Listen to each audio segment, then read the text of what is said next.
faraway friends. Thank you so much for coming and joining us tonight on this very special episode of Darkeport.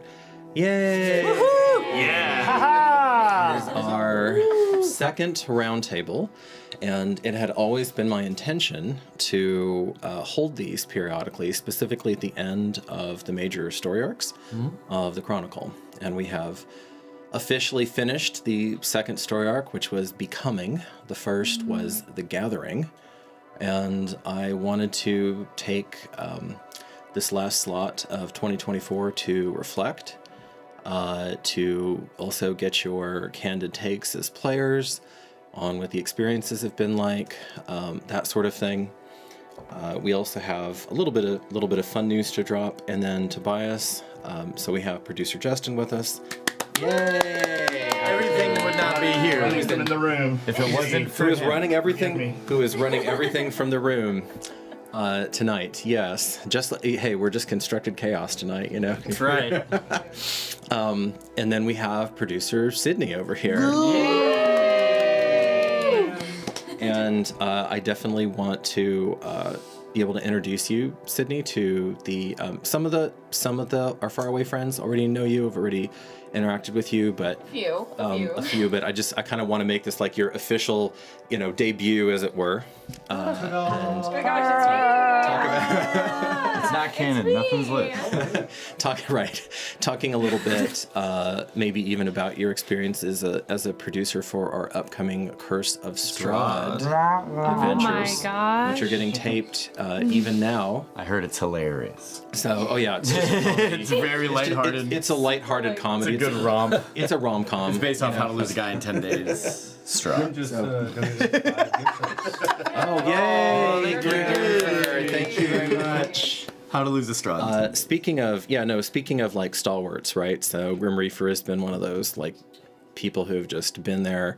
Grim, it's hugely uplifting to have folks like yourself, and you're like the OG. You're the very first person who's like every single episode, all that stuff. So thank you. Appreciate that very much. Yeah. And it's an interesting situation because a lot of the folks in our chat, Justin and I, are interacting with pretty regularly over at Constructed Chaos. Oh, I love that. So it's a really nice, I don't know if feedback loop is the right term for it, but it's good. I've really enjoyed that. So I wanted to Light the candle. wanted to kick things off. Yeah, let's go ahead and Okay, listen. We're gonna light both wicks here. Both wicks. Let's be chill. Double wicks. Let's be chill on our time. All right, Okay, everybody. are you ready? Falsetto. Here we go. Candle of Tales.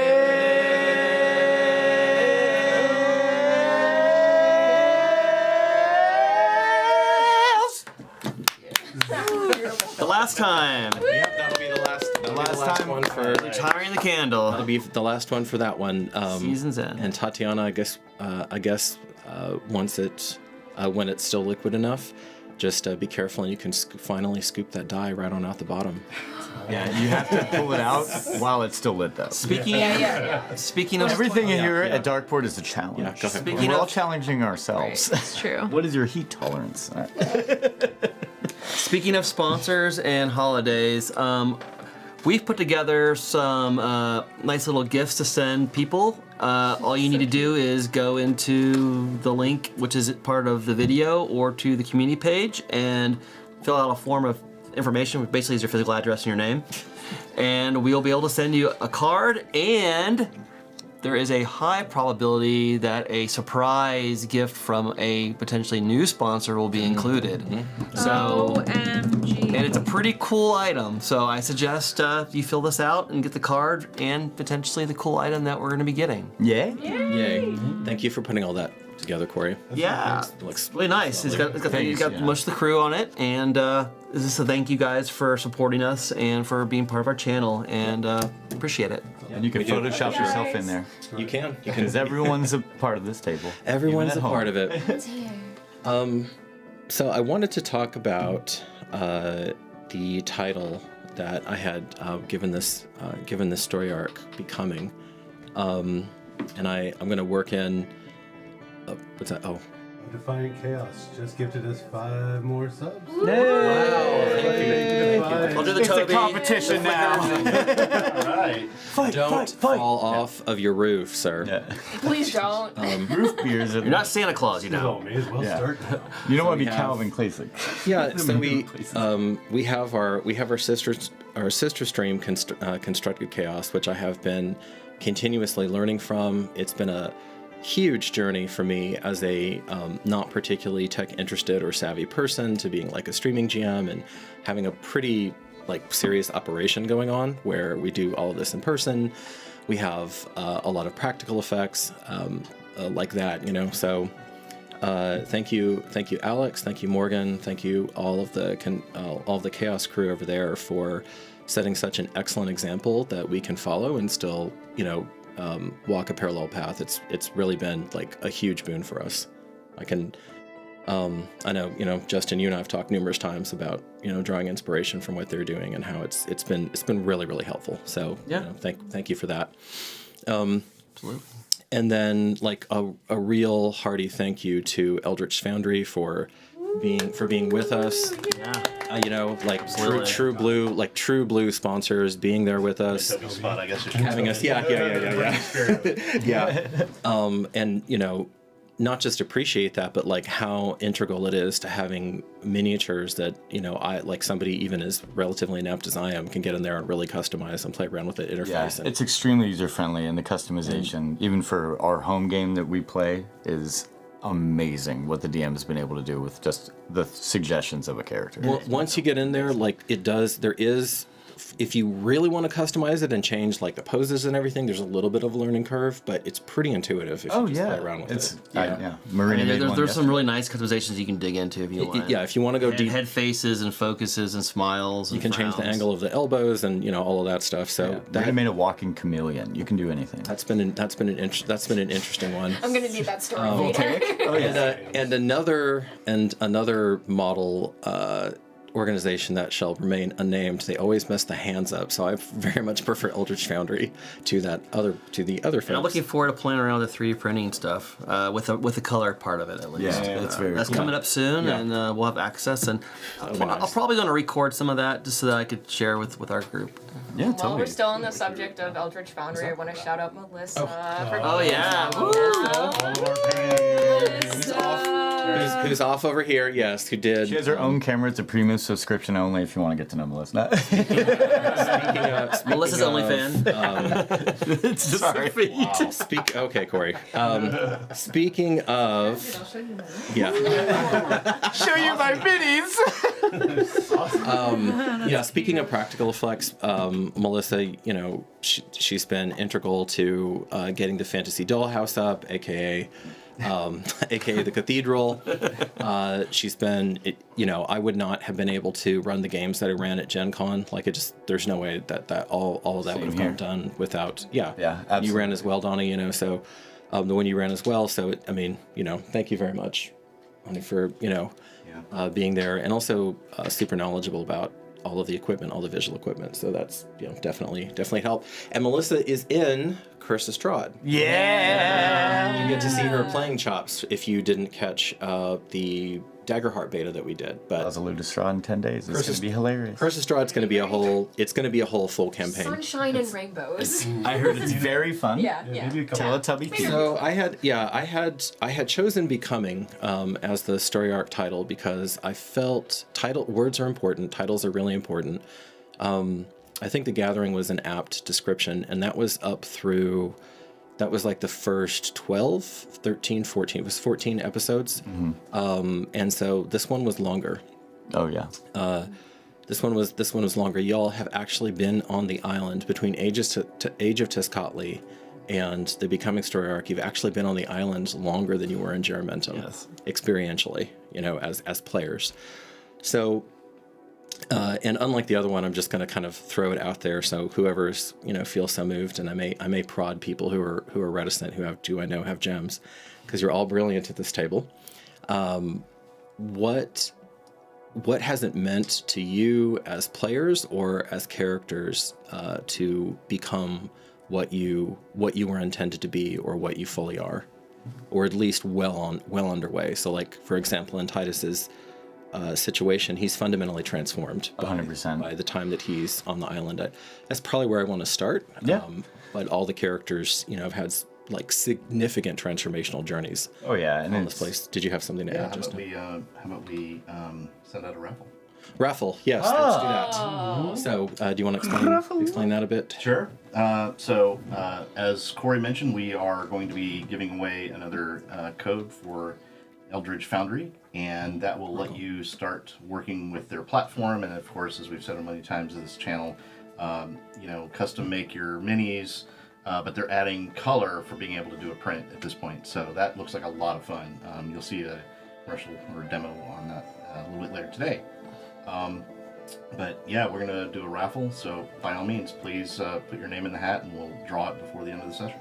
Yeah. We're going to And I really would like to thank the 930 as we subscribers that we have. 31 now. 32 now.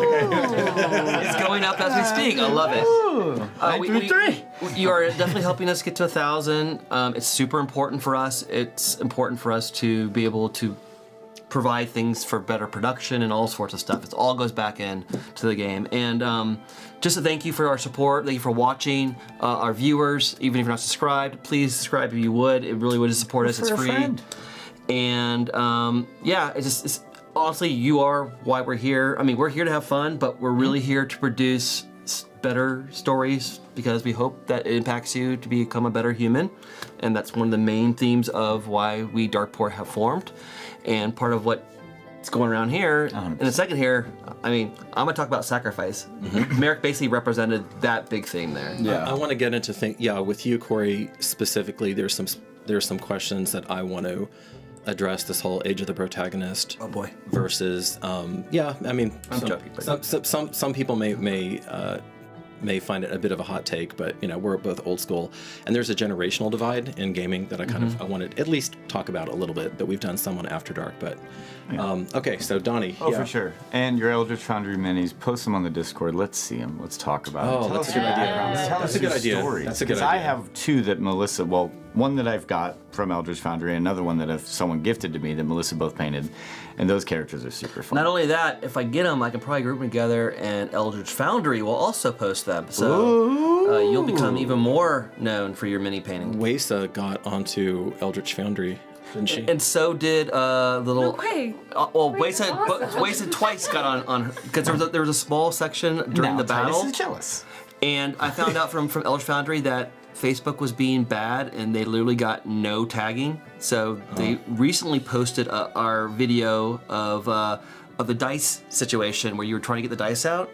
Oh. Yeah. Great. You're giving him a dime after you cut your nails. At the very beginning, we had Merrick and Wesa and everyone around that little area. There's four EF figurines within the so cool. the cathedral that was really cool to show off. Kind of both the cathedral and the wonderful stuff that Melissa did, and the painting Melissa did, They would have been and the able- figurines that we got from Eldritch. They would have been able to see him Titus, but he's buried under 15 other amazing Eldritch Foundry. That mini looked it was badass. It's so cool. It's really badass. Well, amazing. But so onward to that, knowing that the arc and coming about it as being becoming is, in retrospect, so much easier as it looking back on a character. I don't tell y'all so they don't. I don't tell y'all what the We names didn't know of it these was arcs called are until Becoming.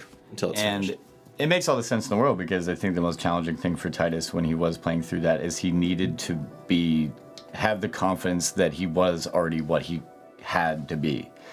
Having to break down and destroy that ego and then coming back at it from a place of truly no worth, like his own ego death by the dragon, by Tesserin, by Concord, and just by the island, and his own It's hard. faults. It's hard. Like it's hard to play through that. Oh yeah, especially because every single session, 14 of them, and the months of prep work prior about who Titus was had to be broken down, removed over the course of the island. And it was such a cool challenge, and just sitting back about the parts of me only saying it in my mind to Tesserin of, I'm not worthy, was enough for him to finally be like, okay, he actually has past that threshold that he can be worthy. You know, it was so cool. I loved it so much. And then seeing every character around the table also growing within that too. And, you know, just the trust of, because I always thought the island with the Vorn and Zosh kind of dichotomy of those were the two options that Titus could have became without the proper structure and without the proper party to support him. He could become vengeful, he could become hateful, he could be entirely obsessed with the idea of power, or from the Vorn perspective, as a Zosh perspective, he's more focused on the idea of how much compassion would be taken and overrun him. So there are two different paths of Titus that were already there, and then how would he be able to navigate it, that he would be able to break through. And you had to find a third path. Exactly. Really. And it's true. It's you know, it's the twin griffins. It's always a Gemini, and it's going through that and kind of breaking that down. So that was so fun to play through. There was even as exhausting as it was. yeah, exactly. There was, and I want to. That's a record on a stream, by the way. I'll get 6 points. I'll get into that too about earning and maintaining PC trust, and like when things get really tense at the table, when you have these beloved characters who are in these you know, mortal situations and etc., and kind of how I approach it versus how I see the current moment, where we're at in the current moment. One thing, Melissa, that you had pointed out was, I think this, for me, from just personally, the single most beautiful short that we've done yet, Corey, was Titus surrendering. Like, that was so effing powerful when Titus pledged himself to like his higher calling.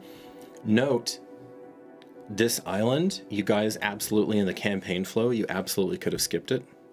First off, I thought about it a lot the whole time we were on it. yeah, you absolutely could have skipped it. And that all these could be radically different characters. I could be alive still. And that's not joking. Well, you had a prophecy. You had a really nasty prophecy duel coming up, which I have not forgotten about. But yes, you would not have died that. Yes, begging for it. So to go on that, and like I said, this is going to be more of a raucous thing. So if you guys want to jump in with observations, you know, please do. I wanted to hit two other characters though, and unfortunately, Allie is not able to be with us tonight. But there's Allie over here. I don't think I could ever live up to Allie. So I may very cold, mini Allie. very I'm a warm. smaller. So can't be temperate. So I may revisit that with Allie. But Tatiana, I want to, you and I have talked some about this already. Although we don't talk too much about gaming specifically. Sometimes, like if you have questions or whatever, we can. But what has it been like? As I asked you this, this got floated the first roundtable, but now we're like much deeper in, and I'm telling you, I have seen you come fully online as a player. We all have. It's awesome. Like in a way that, if you go back and you watch those like first 10 episodes or whatever, it's like a very different experience. You know, Totally. Oh yeah. How women on ramps to D&D. I mean, you were just a perfect model of that, to be honest. And we should almost like time lapse that, and it'd be a really good thing for other people to see. Oh, I'd love to is that? see our first line that I ever said to you when I was just like, "And Cornelia, I love you." And you said, "This is the worst day of my life." That was your first introduction to roleplay. that was the prologue. That was the prologue. A bunch of prologue stuff that we were doing. Yeah. That was so fun. That's a certified Donnie moment there, actually. So great. So, what do you think? What has that been like for you? Because I know what it's been like on this side of the jam screen, but I wanted to hear it. To grow here, to grow play? here, to be exposed, to have to go there. It's been a really natural experience of softening into it, I suppose, and getting used to this medium and getting comfortable and letting myself trust myself, letting myself have fun, being put in, I'd say, more challenging situations in the past many weeks, and letting myself be taken by the story and immersed in the story. So I definitely do my best to get out of the way and let the story work through me, and it's all a surprise. I've said this before. It's all a surprise. It's all fun. It's all relevant to my life every single time. I'm like, shoot, this is right exactly on the head of what I'm experiencing in my life. And I just super appreciate a space like this to grow in a way that doesn't feel like so pressuring, because it's a character and because we're playing and we're friends, and the stakes are high, but they're also not. We're sitting here at a table. Right. So No, it's there's a funny dichotomy there. Yeah. There's a funny dichotomy there for sure. 2 follow-up questions to that, and the last one will be an oldie but goodie. Actually, I'll ask that first. You had thrown to me. I don't think this was on camera. I think this is one of our pre-table discussions. How do I know when I can go rogue? Or it was something very similar, very close to that. Do you know the answer? What's the answer now? How would you answer that for yourself? That's a great question. yeah. Honestly, I mean, what a metaphor for life. It's kind of like It's kind of like burning down a whole whenever camp. you want, actually. Like, whenever you want. And I do think I have a certain respect for everyone at the table and for you as a storyteller. Like, I'm not going to throw a wrench for the sake of throwing a wrench. Right. But, I'm playing a teenager. I'm playing a teenager who's been through a lot. So, does she want to kind of do something different? Is there a time and place for her to just be difficult? Yeah, that's life. So I guess you didn't really give me an answer when I asked that question, and I've come to the conclusion that it's really just allowed, and that it's an intuitive and respectful discovery in the game. Oh yeah. I actually have a follow-up to that. Yeah. An observation, really more than a question. So I have watched you progress from Wesa from the time I met her when she was offering pies and talk pretty like a little lady. Just having a good time with that.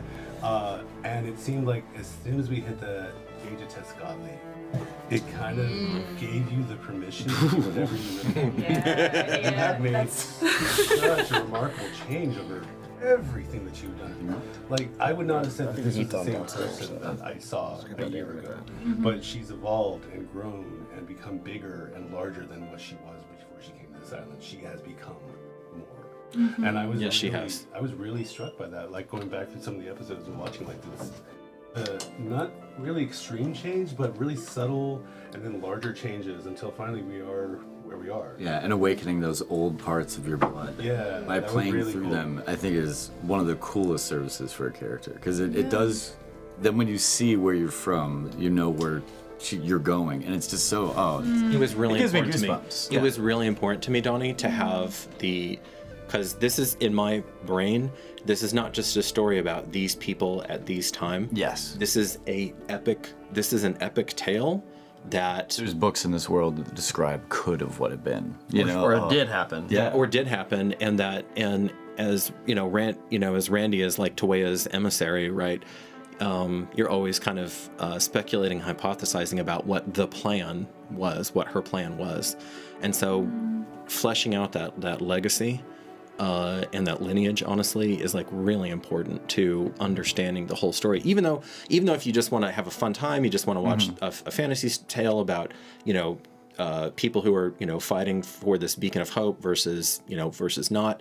Basically good versus evil, but with a little bit more nuance than that. You can just enjoy the campaign that way. Yeah. But I really do like having those layers for people who want to go deeper than that. It's like Game of Thrones and Jon Snow finding out who he really was, and doing. We're exploring more than that in the backstory about the house and how that happened and the incest that happened. Well, not incest, but the marriage there. So similar kind of tropes, but nonetheless super important to build the world. It's like every No, consequence. absolutely. And I do want to, once we kind of settle in a little deeper in the discussion, I do want to go back to you about playing Okatla. Because she's been such an important character. It's like the root to the fruit of where you are, and that root, oh my god. Like, Fun. Tree had to We do wade have through some some questions from the waves. We chat. had some questions. Let's do that. Yeah. I don't know how long we're going to go, but as long as this is a good discussion, we're going to go. And if I don't get to all my questions, it doesn't matter because this is. I really do want to open up to. And if you do have more questions, post them for Discord. Go for it. This first question is for Angel from Defiant Chaos. I have a DM question. It may be a bit deep though, but what was your inspiration for the world that you run, if anything? Or is it a full OC? Oh, in terms of right, I see intellectual property and whatnot. Wow. Okay, I could opine on this for a long time, so I'm gonna restrain myself. Dangerous question. Yes, it is. It is. Thank you.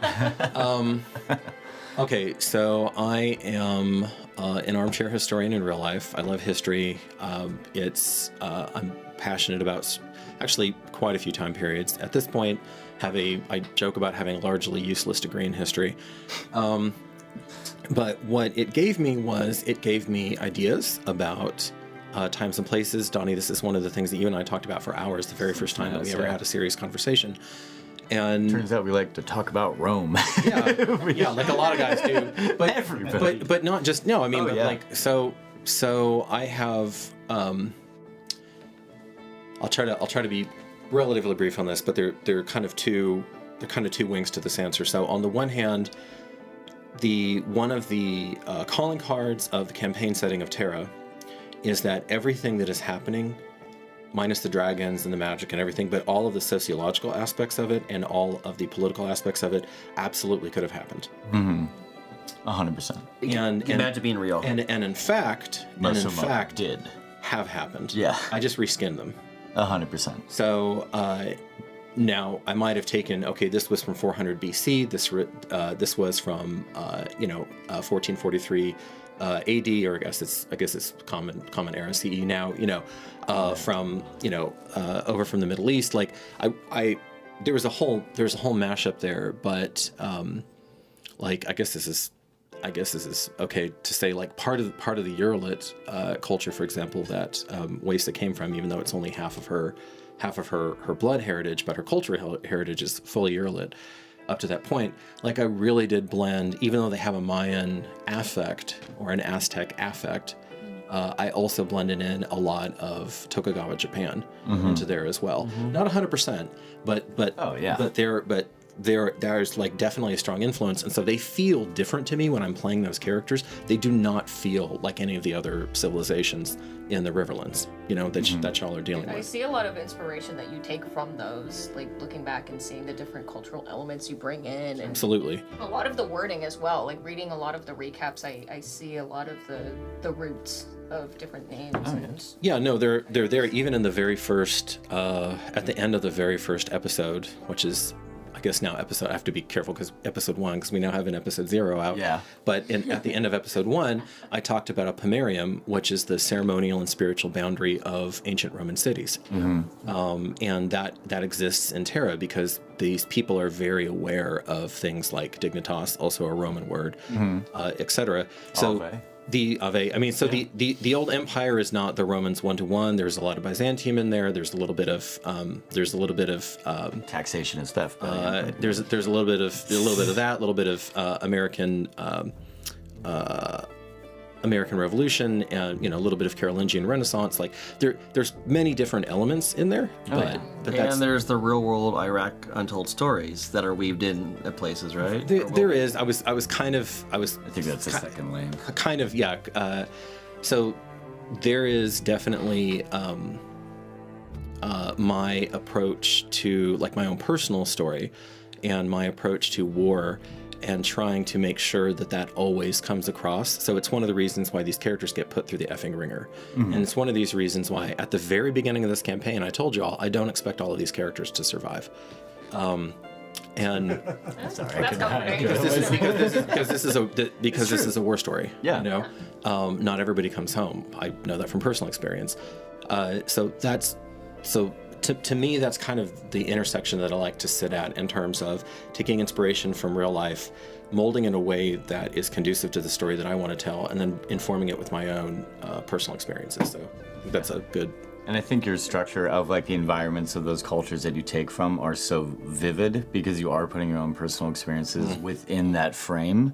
And then it makes us as PCs just so much easier to react to something that feels real as opposed to something that's just manufactured from history or from a compendium or, something like that. So a key phrase, because I steal shamelessly from my betters. So a key phrase that someone used when they were talking about making the HBO series Rome was authenticity, not accuracy. Yeah, I love that. And so because this is a fantasy world, it doesn't have to be exactly the same as what it was. In fact, it shouldn't be. But if it feels authentic, then I'm hitting the mark. Yeah. And almost all of these at this point, y'all, and this is a very talented table. I've GM'd a few tables. This is a very talented table.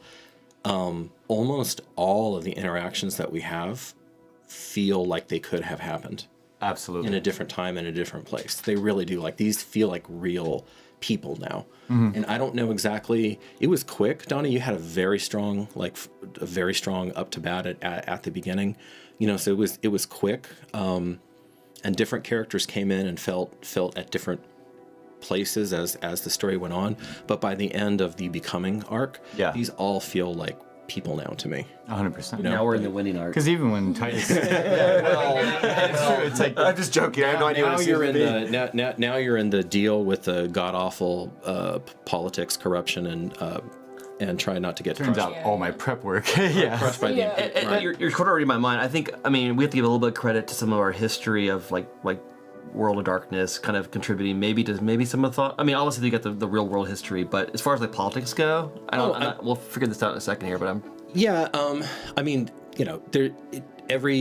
so I ran, Corey, you're referring to, among other things, I ran a sit-down vampire campaign for a decade. I ran a LARP for about 3.5 years, live action roleplay. Our faraway friends don't know that one. And those definitely informed me as a GM, thinking about the complexities of politics and how you fight at different group levels and like that. But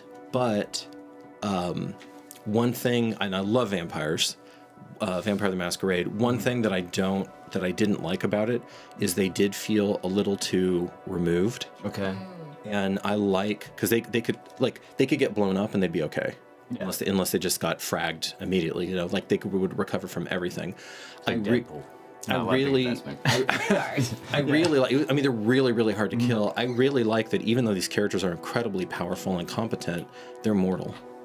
100%. It's more Armageddon-like almost. More like the Mud, like the multi-user dungeon, which is a text-based game that I played for a good long while, and you played as well. Randy, you've played as well.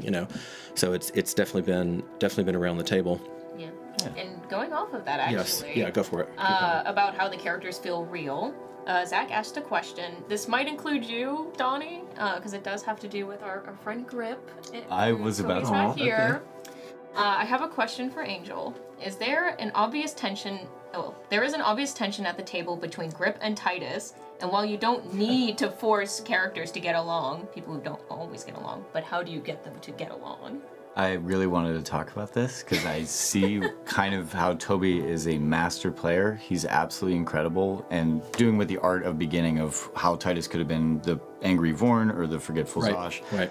Grip is who he was before the island, and he's playing it to a T. And it's so great because now I reflected back to you. That reflected back to me of, oh my God, is this how frustrating Titus used to be to every other person in Jerimentrum, of having this pride, of having these things and not being able to kneel, not buckling, and not seeing that, and then knowing that I have to take the harder route to then, hopefully he'll have an ego death. Hopefully it won't be as long as an island. But no, I loved it so much because I'm like, man, I'm seeing exactly what a 14-year-old Titus was in every single replay and every single pre-game that we did when Titus was 14. Yeah. Or when he lost his parents, when he was 13. Or when how Merrick became a part into his life and us going through and seeing your old slave grounds. And like all those things, I know that Grip has had his own challenges. But not being aware of them at the table and seeing that flush through as a character in his role playing has just been magnificent and so cool as a dichotomy. I love seeing those scenes now. Those feel so raw to me. And it was the only time I making my way over to you, Randy, because I wanted to get your thoughts on the only time Marcus has lost his temper in the entire campaign up to this point, which Marcus never loses his temper. Oh, yeah. Never. Well, because Titus could have had him killed if he did. Well, no, but Marcus is a beautiful, temperate man who's completely grounded in his family and his community. He knows exactly who he is until the rug got yanked out from under him.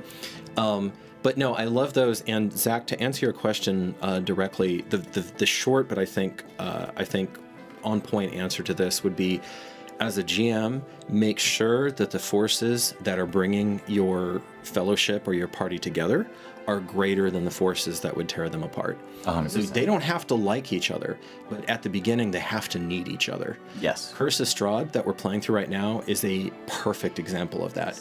Although the chemistry, honestly, I think the chemistry at that table is fantastic. It's a very different vibe from the main table, but it's just a little, but it's fantastic.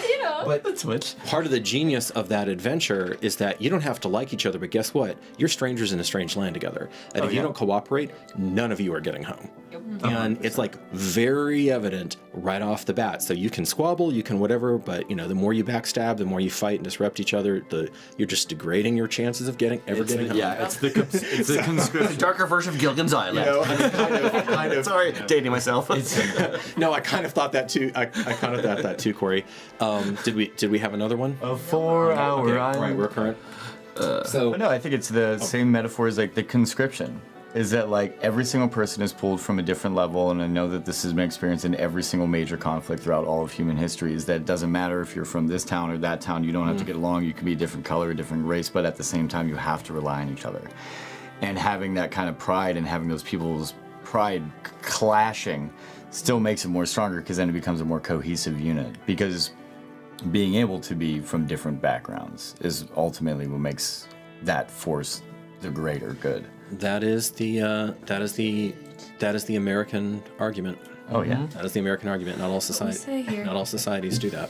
But no, I love this. But I agree. No, I agree with you. I think it's wonderfully weird. I agree with you. And one thing that I was going to say for later, but I'll just throw it out as a comment as we continue this is,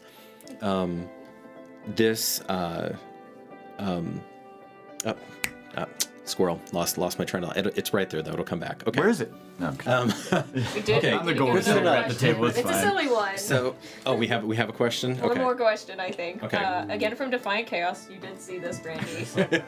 Why shovel? I felt that a shovel was a very iconic, spiritual Farmer. I can hit grit with it, won't kill him. Lies. Yeah. Such bullshit. Yeah. You plant things with shovels, and you are the shovel. You're forming everything with the shovel. Yeah, and it's a shovel. being real I hoe really right now liked it. about I was it. a farmer, so it's just like I was a farmer. Justin. It felt really good.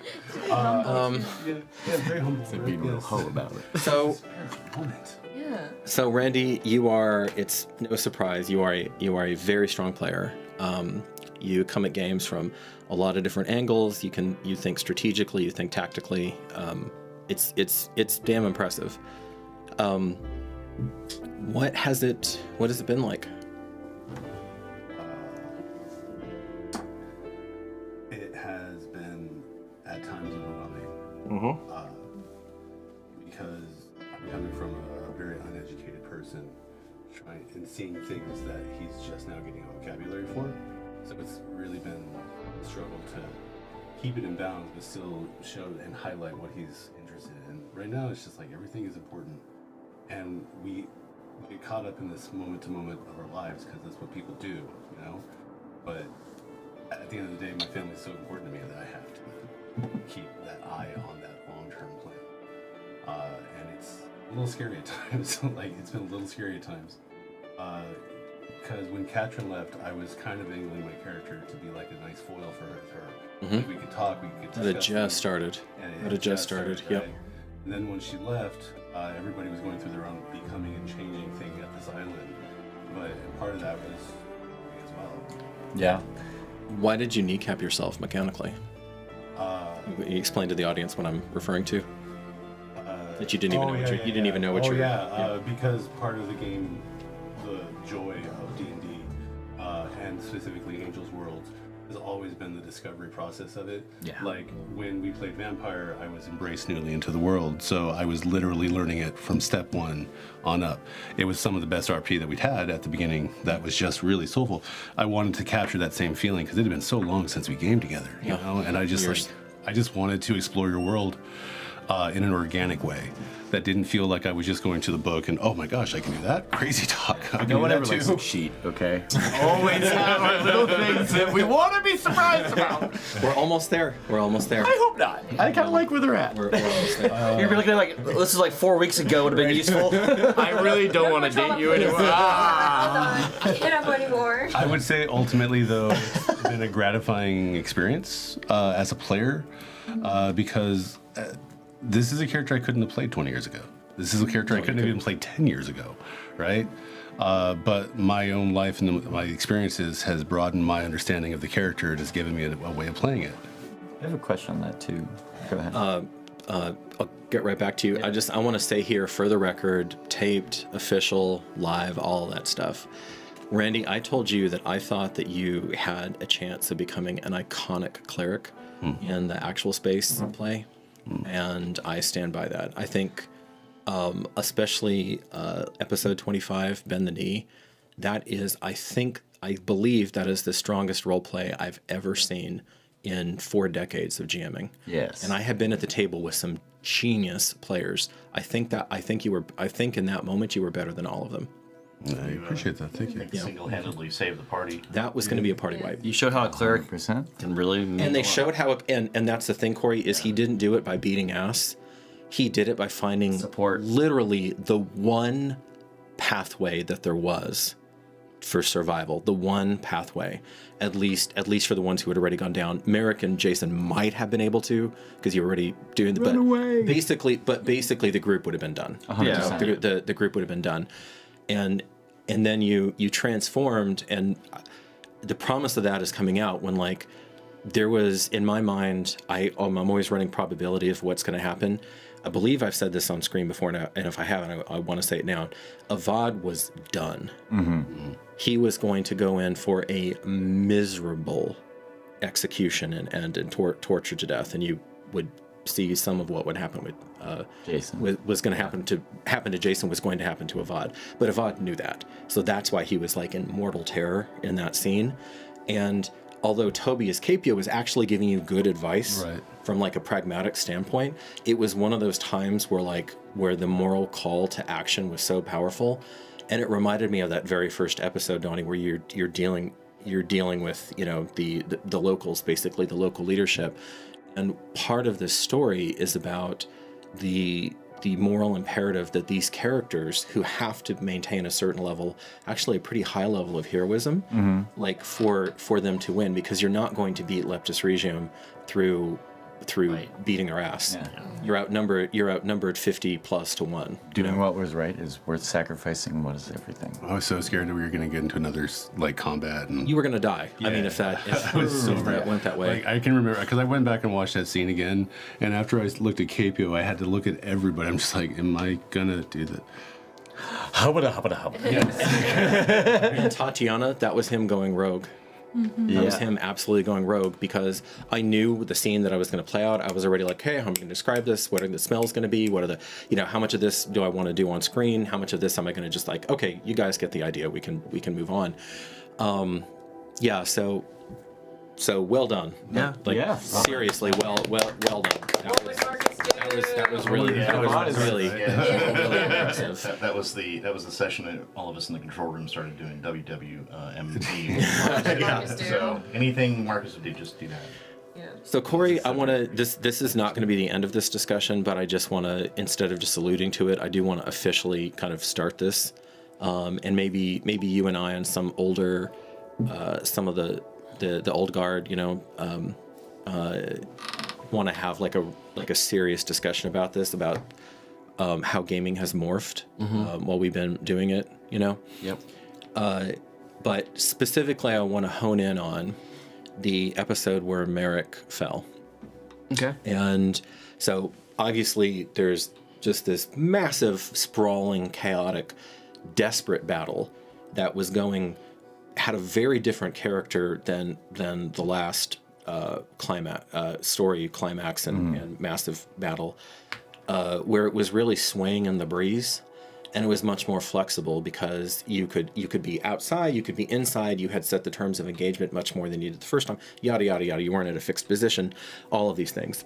And there were still some unknowns, which we've later on found out. there were a lot of knowns. And you did, and if you go back and you look round for round, and you and I even briefly talked, like, you ran the numbers and you did what was correct. I mean, you delayed like 20 of them for multiple rounds of activity. Which, if action economy and blah blah blah and all that stuff, like that's a huge impact on the battle. There were unknowns because unfortunately you hadn't gone through the camp, you didn't know all that stuff, so you didn't all of that. And so in that context, one of the things that my mentor, he didn't know he's my mentor, but that my mentor as a GM gave me. And this is really important, and this definitely speaks to, because I want to talk about the concept of fairness versus consistency. I'm putting fairness in air quotes. Mark Cryer told me, so if you ever see this, Mark, thank you very much. I remember that for the rest of my life. He told my older brother when they were playing, every time you get into a combat, the other person wants to kill you just as much as you want to kill them. Mm-hmm. Or if you flip that, every time you get into the combat, the other person wants to survive just as much as you want to survive. So when I'm playing them, they don't know that they're NPCs. Yeah. Right. What they know is that they want what they want, and they are the hero of their own story because everybody thinks they're the hero of their own tale. Everybody does. Totally. So you had, what was that like?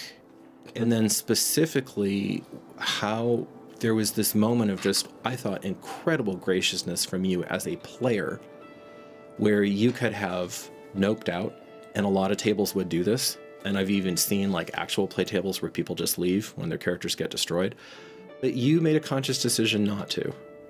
And I want to hear what that process was for you, what it was like to play through Merrick's last moments, all of that, because we haven't really had a chance to talk about that. And it's the first like significant death of the campaign. It's the first PC death of the campaign.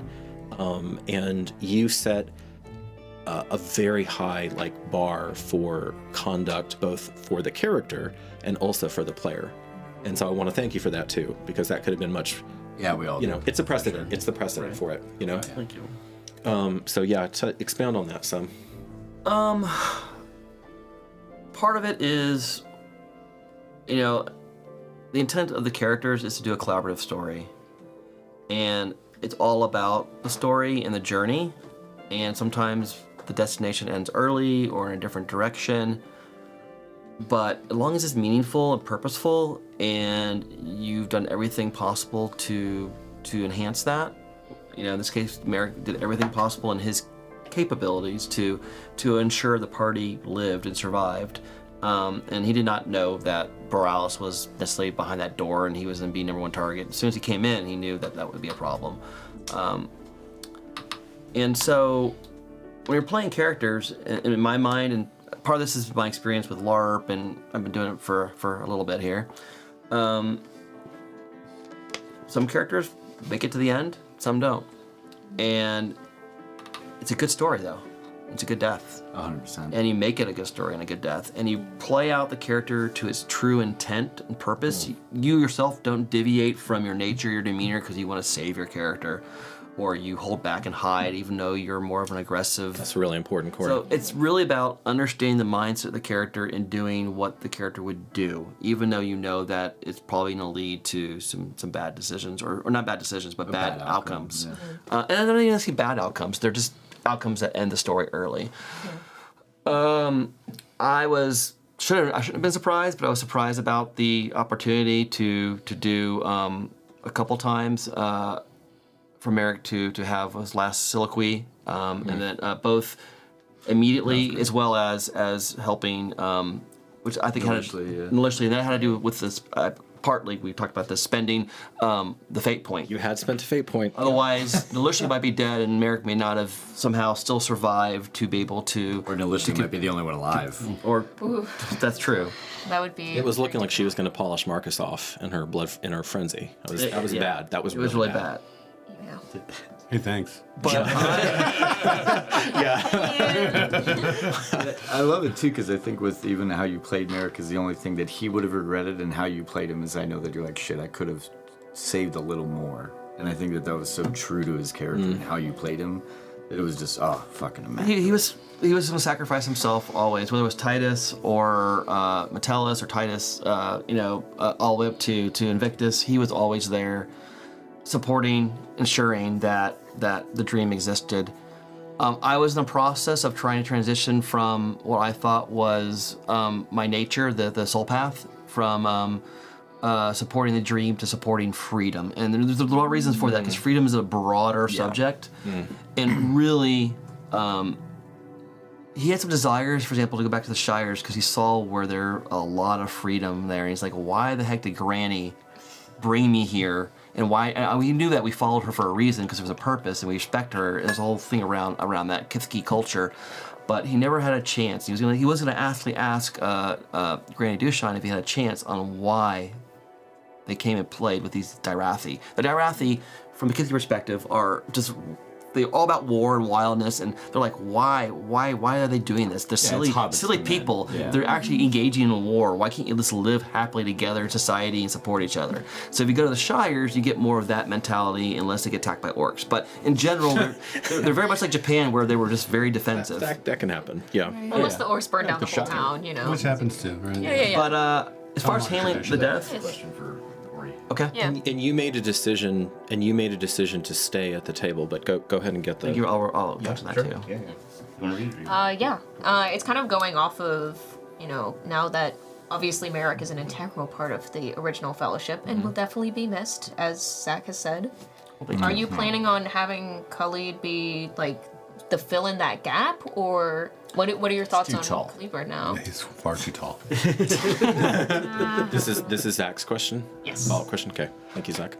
Khalid is a organically growing character I'm playing, and I can't necessarily say exactly the direction it'll go in, but you'll just have to wait until January 1st, season 1 continues to figure out what happens there.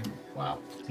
And I will say I think that for the amount of time that you've played Khalid, you immediately imbued him with life. Like he does not feel like Merrick at all. No. Yeah, but you're like right there. You have the responses. I mean, it's good. Like that. Thank you. And he's a way different character, way different, Radically different character. radically different character, Mindset. All and mindset, and relationship building. we will see how it all builds into the Fellowship and where things land. So the table, you stayed. Yeah, so part of that, and I think I told you offline of this, that if those who don't know me, I've played poker in the past a little bit, and one of the things that people do in tournament poker is when they get knocked out, they stick around for their other friends and buddies, and they do what's called a rail. So if you ever see people on the sidelines, kind of like even tennis, you'll see people kind of in the sideline courts. I mean, that's more stand level, but they rail, and they're there purely to enjoy themselves and support the person or people to continue the journey. And I made a conscious intent that I wanted to be here to support the Fellowship, to know that A, I'm okay, B, I'm here rooting for you all to win, so that my death wasn't, I didn't say it wasn't, and sacrifice for nothing, but I was here to help support you all finishing off what you needed to finish off, and really kind of be here as part of the story, even though the character is, currently off screen. Yeah. Yeah. And it helped me as a player too, having you be here still. Truly, because then it was like, okay, the stakes are there. I can't ask you anything, and I know that you're right there. And Yeah, it's the same my thing as Titus, energy- seeing that as Merrick. Oh, it changes the whole energy. 100%. It changes the whole energy out of character. If you just walk. Did you have? I actually just comment to that. From my perspective, I appreciated that it was you saying those words and not Angel saying those words through you. Yeah. Yeah, much better. Huge. Yeah, that's a very good point. It's always better to have the player be able to role play out their scenes or situations. Again, I was surprised and having to just. It's always fun to do improv theater and things. You did pretty damn well considering that just got dropped on you. You know. And the break to being on a death save to then that, man. So It was very sudden from the other side of the room. We were just sitting there in awe of like, did he just fail all of his death saves? Like they, like reading the chat and like kind of gauging the room from the other side. Because it doesn't feel like palpable. a possibility. and so yeah, I thought about this way afterwards, but it actually came up with your interview, which hasn't been published yet. But the scene has yours. There might have been a way that Tatiana could have allowed me through heart to heart survive. Maybe, I don't know. If someone helped you out with your situation and then you were able to help me out with my situation. We But, told her not to. Yeah. but there you go. There might have been a thin thread there but the whole point is it doesn't matter. It was, good journey. I'm always prepared for my characters to move on, as long as it's a good story. And the big thing is also trusting the players at the table and your GM, and I trust them 1,000%. So, not out to get me. This is a true story. We're trying to tell something that's real, that's grounded. These things will happen. One of the themes of this campaign is sacrifice, and not that I intentionally do it, but if it happens, it's going to happen, whether it's a PC or NPC, and so One of the main themes, one of the two big, sacrificing the indomitability of the human spirit. I don't necessarily.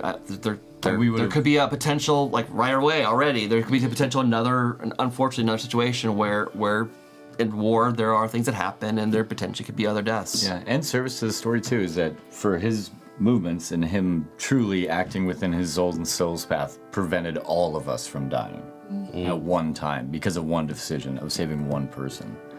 So it's like there's certain things that even when you do everything right, but even doing everything wrong, there are those things, and it's cool to know that is the consequence exists. And Randy did the right thing. He could have tried to heal me instead of put a whole person on the big bad brutal force guy, but then someone else might have died easily, or including himself. I had considered down. Like I was considering it, but I just knew that action economy, the fact this guy was right up in my Kool-Aid, like. Claire going down's bad. Huge damage generation. Yeah. If there are no more questions, I have a question for Sydney. Great. Oh my gosh. So, Sydney, Yes. you have actually been with us since just about September, right? Just before we went to the last hiatus before? Oh gosh, I think so. Yes. Yeah. I am curious as to what your experiences have been with our group, how well you've integrated, which I will say has been almost effortless. Like you're part of us now. Like So you you've can been for a while. multitask or something. Yeah. It's like, It's almost like I'm doing 3-5 different things at once. she's and all involving And with that's us. it's not just random crocheting over there either. Yeah, which I think is adorable. I think it's amazing. That's going to be at this table. That Very Dominic- fun. Yeah. Very fun. Get us on that. Wow. Yeah, so far it's been really like awesome to, be with y'all and like teaching me things like along the way. I have a lot of film background, so like coming here to live production is just a whole other beast that I haven't fully gotten to do on my own. And I'm incredibly grateful that y'all like took me in under your wing, so to speak, and just, let me do my thing and, gave me straw to produce, which is very funny because I have never played it ever. So it is a very interesting experience on the other side of the cameras. But like coming in, I'm already in like a session with Donnie, who's going to be running Willie's. Wonderful experience. It should be coming out a little bit post-hinge. But yeah, no, I already got to make a tail for your character and tiefling horns. Yeah.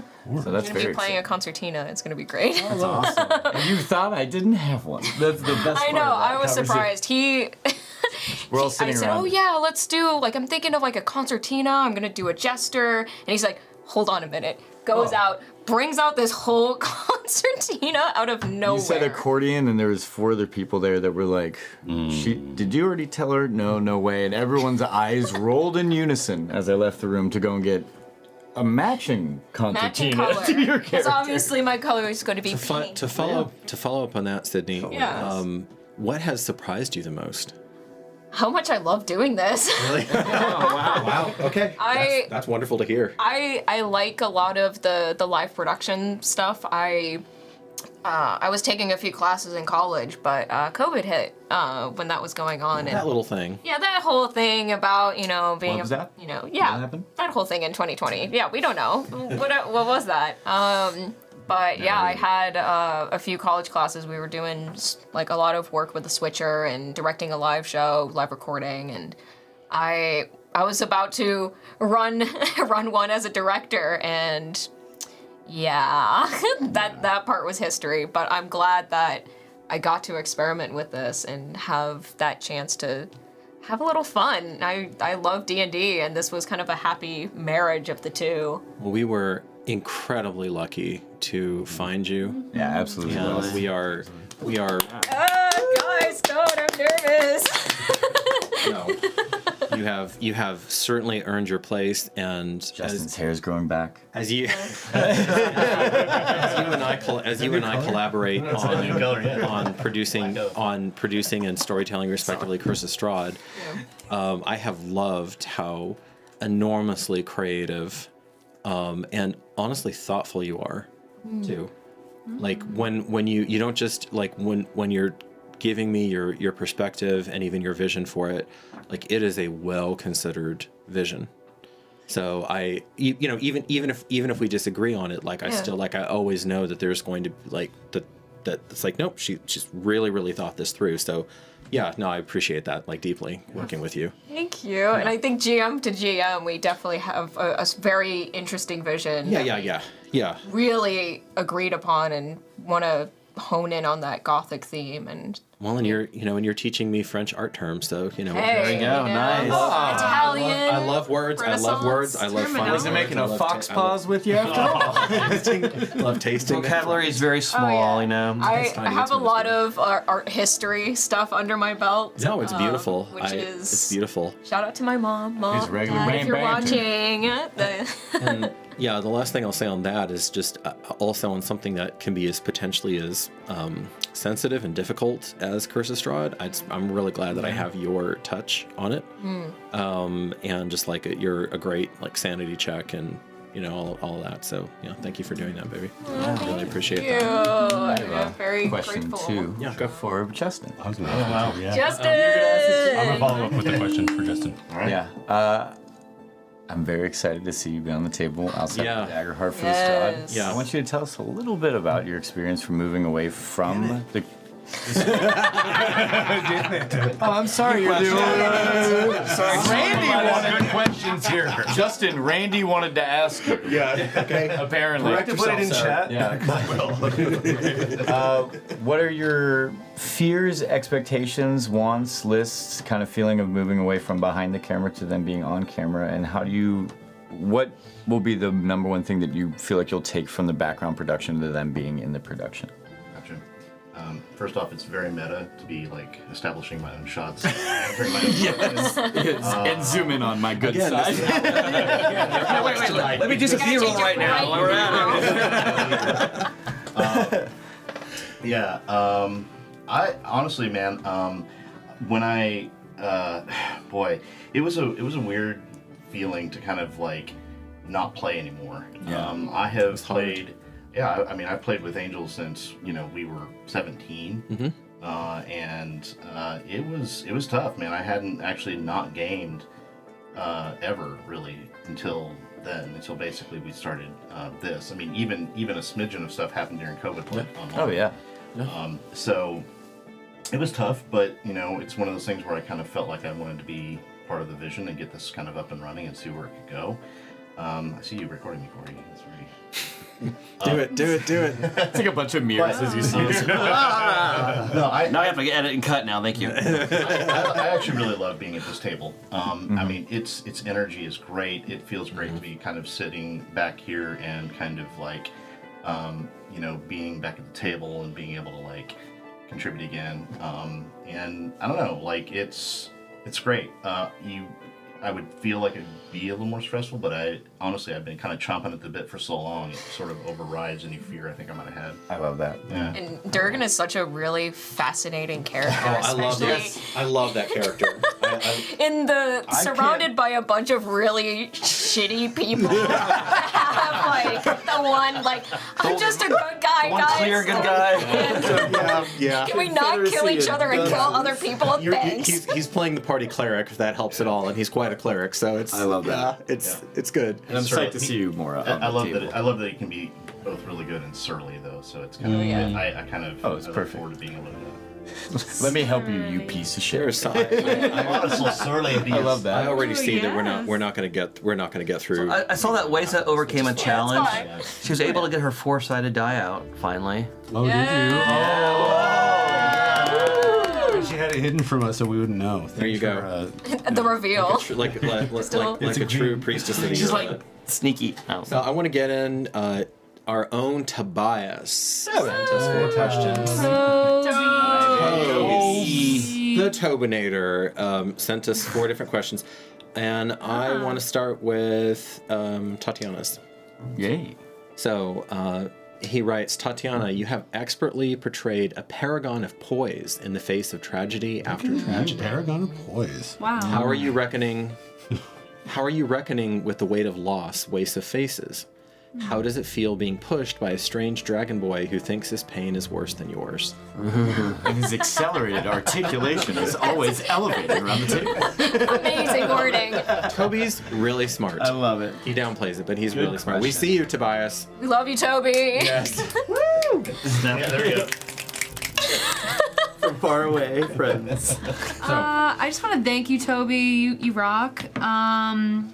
So yeah, it's really interesting because I do my best to really honor where Wesa comes from, which is a place of like, we've got shit to do and emotions can wait. You know, not to ignore them entirely, not to totally obliterate them or anything like that, but that ultimately what's in front of her is what is most important. And I think she's totally heartbroken, honestly, and like a lot of guilt, a lot of confusion, just rage. But she knows that letting that take over her is not gonna work for anybody right now. So it's really complicated because there's this like constant tension that I think Wesa's holding right now. And there's little moments where she breaks, but she just understands what her duty is. And to have grip around, I mean, it's really interesting. It's like he's almost hit the release valve that that she kind of wishes she could be right now. She wishes she could be the kid who's just pissed off and upset. And again, it comes through in little bits, but I think she actually really likes him doing that. And no, she's not gonna like feed into his pity party or let him run the show per se. Whatever. Bullshit. Can I whine enough? But very it's green. also like, I think she just has a lot of compassion for him because she, similar to what you're saying, Titus, like I think she just sees herself and grip and like, yeah, I don't belong anywhere. I've got nothing. Yeah. So what? Like I could just be nihilistic and say fuck it, but Minus the compassion. It's funny to me because you are your mother's child. what do you mean? Your game in game, you're Wace's mom. She was incredibly resourceful to claw. We haven't really shown much of that on screen yet, but we're getting there. I can't Getting wait. there. Right, and I think that's just comes from her sense of what honor is and what respect is. And is it honorable and respectful to mess up a whole mission because you're grieving? Your mother too is from Okatla's line. So, Couple of surly folks on that side of the blood. Katla for president. excellent. I love her president. Zola Do you have another Negris. question? Zola. We could pick the winner from our raffle. Oh yeah, let's do it. Winner, winner. All right, so let's pick our winner from our raffle. So let's do it. There you go. It's me. And the winner tonight is Ruby Rod.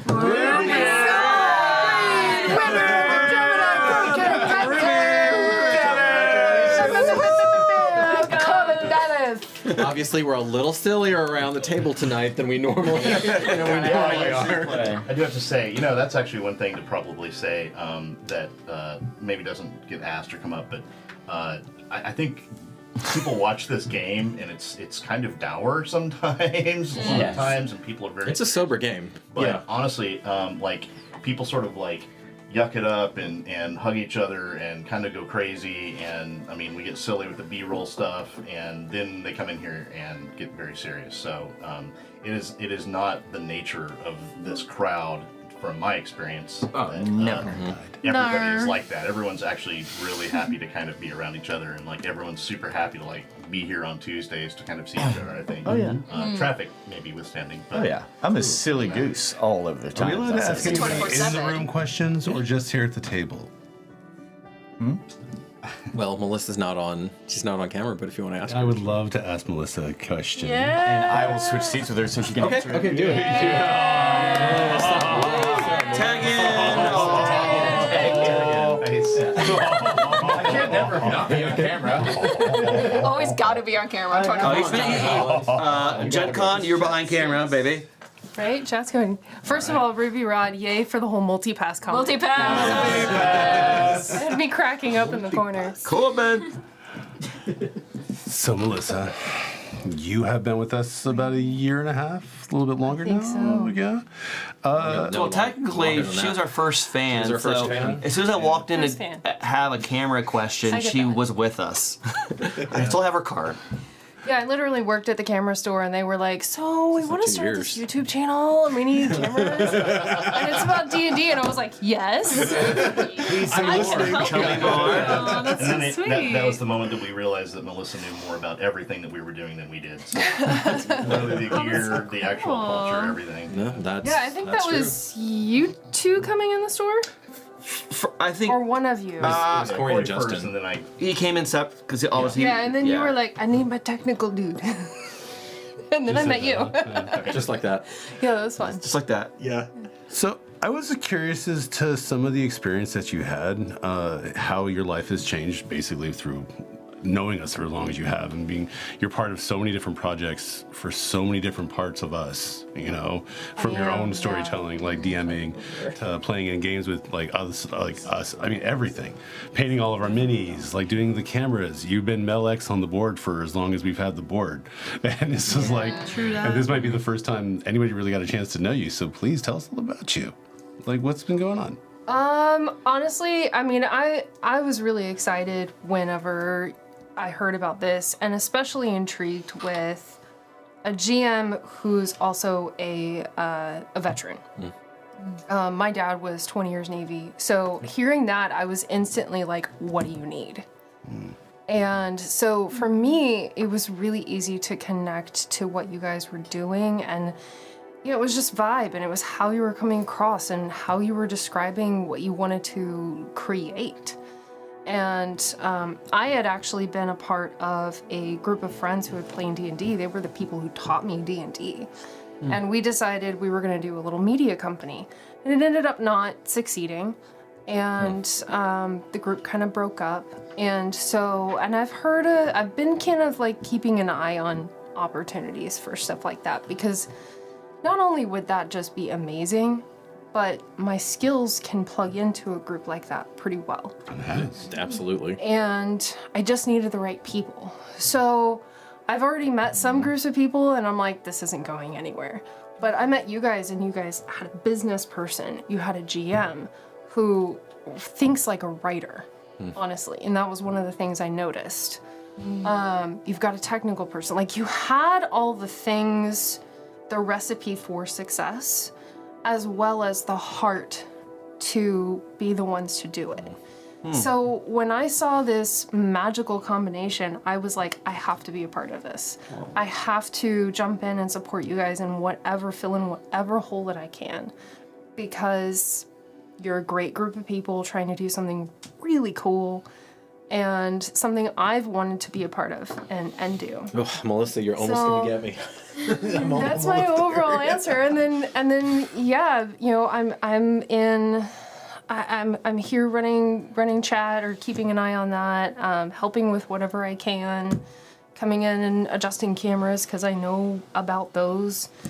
We're talking about this and that for some set stuff and a couple of little improvements. And the minis, I'm like, I've just been wanting to paint minis and got that during COVID, and I just didn't have enough minis to paint, and I'm like, Now you have plenty of minis to paint. yeah, like last week I actually got like 10 all at once, and I was like, I cannot do all of this because I'm a perfectionist, so tiny details great. matter. Yeah, they do look to great. me. They look great. So, you know, that with the cathedral, which my mom dubbed the castle, castle. seeing all of the time. The castle scene. The castle, yes. And so that was a very fun and challenging project. I learned a whole lot, and also was like, I want more. So it's been fun. First off, thank you very much for everything that you've done. I'm not crying, you're crying. And I'm not done. You're not gonna get rid of me now. I mean, for the faith and the talent and the reliability, you know, and the dedication that you brought, like those are huge. The three of us are old enough to understand, like those are rare traits to all repose in one human being at the same time. Yep. Melissa, they really are. I'm so glad you joined us, just in general. Like, you become like a staple here. Every time you come in, I'm like, oh, there's Melissa. Hey, girl. I just want all y'all's autographs so y'all become famous, alright? That's all I gotta say. That's all I gotta say. Can't afford it. I knew that before they were famous, you know. I mean, I Wish think me it to goes become too for stars. all the people I've met through this group. You know, I've met Jacob and Ruby, and I'm in the regular group that Jacob runs, and honestly, that group is one of the best D&D groups I've been a player in. Nice. And we're there. Everyone's invested.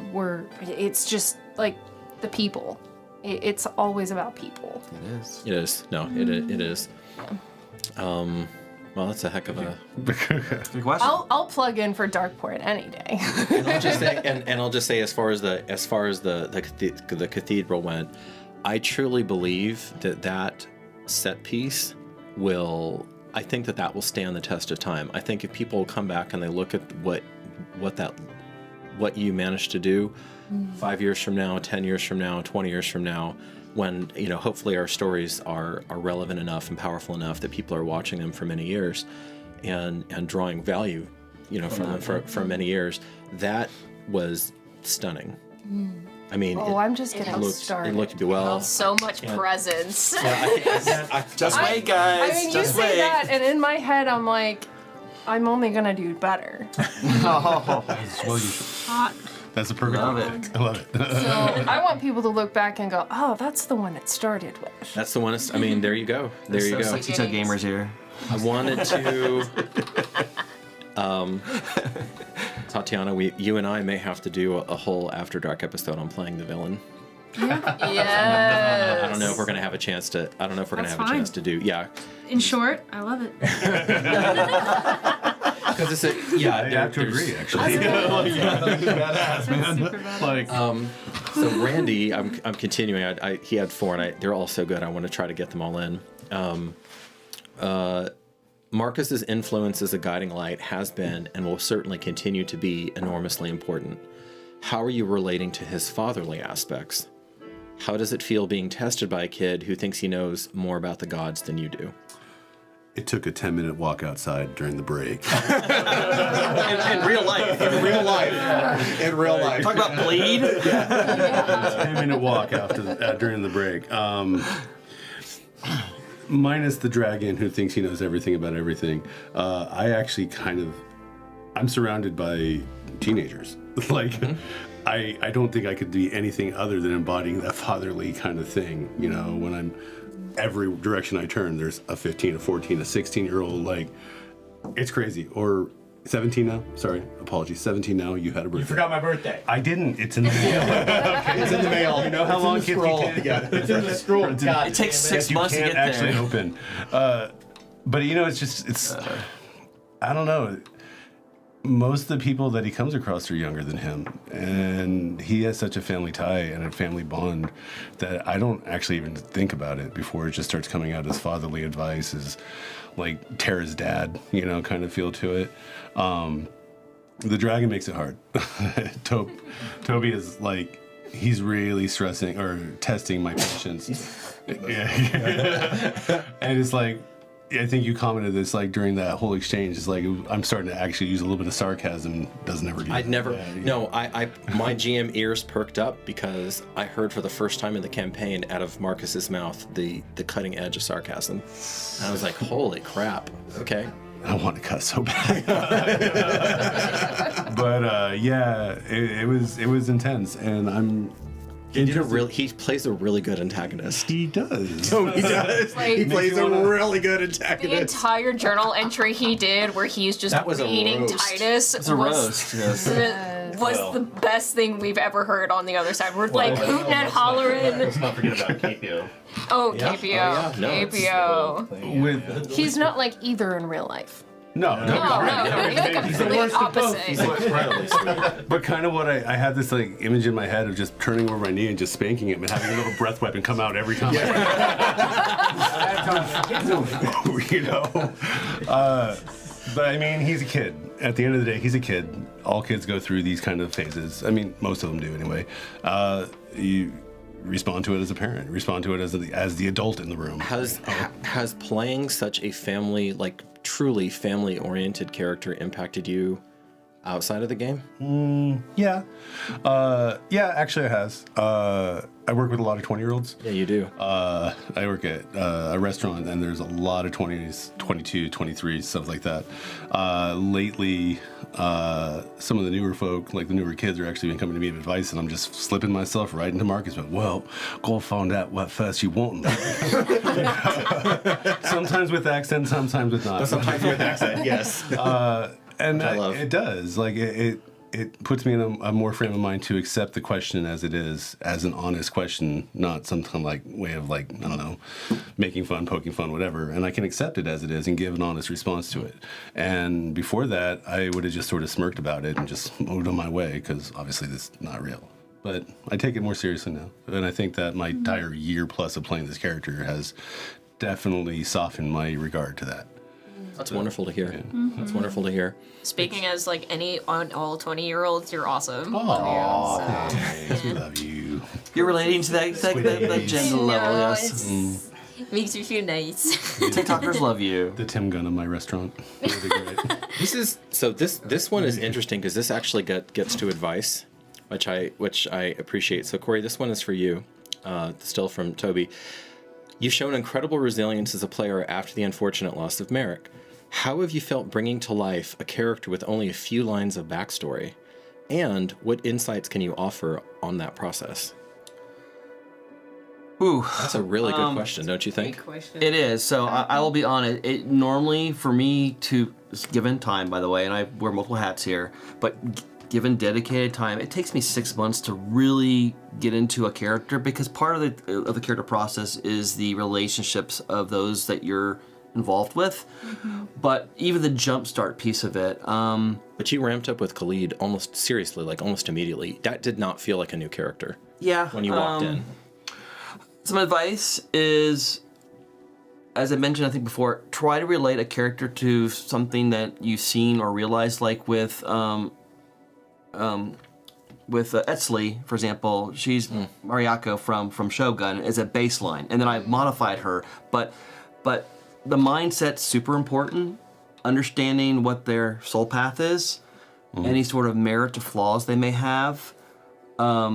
They're both short-term and long-term goals, specifically the short-term ones. What their agenda is, yeah, that's super important. And then really sitting with the mindset and just starting to put that lens on when you have time and thinking through the world, even the real world, about how you would respond with that lens on, and that already starts to get the training wheels going. So it's almost like riding a bike with training wheels on.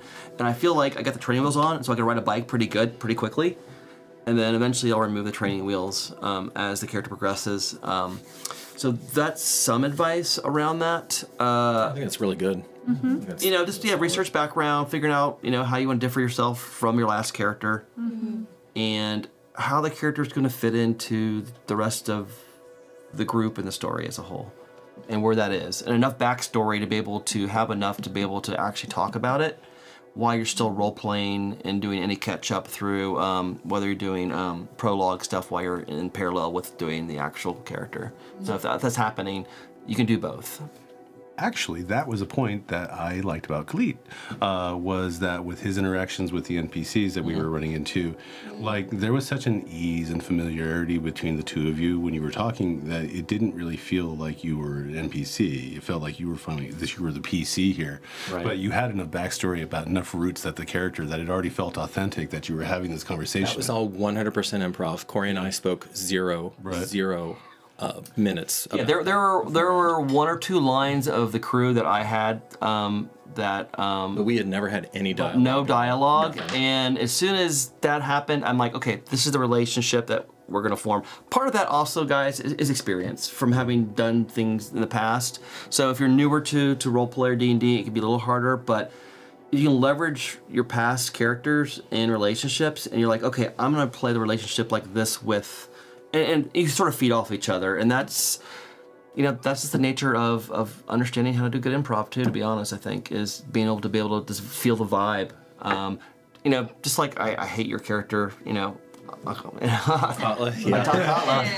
but so likable. How could you not like Waze? She's just a Etzli, sweetheart. but I know how to play that vibe off, and I know Brandy's character is Shadow Fox and kind of that vibe, and so there's relationships. Like at one point, I wanted to approach Shadow Fox to see if we wanted to do stuff together, but I also know Shadow Fox is Shadow Fox, and I'm just a mere mortal. You are just a mere mortal. Go to my wife.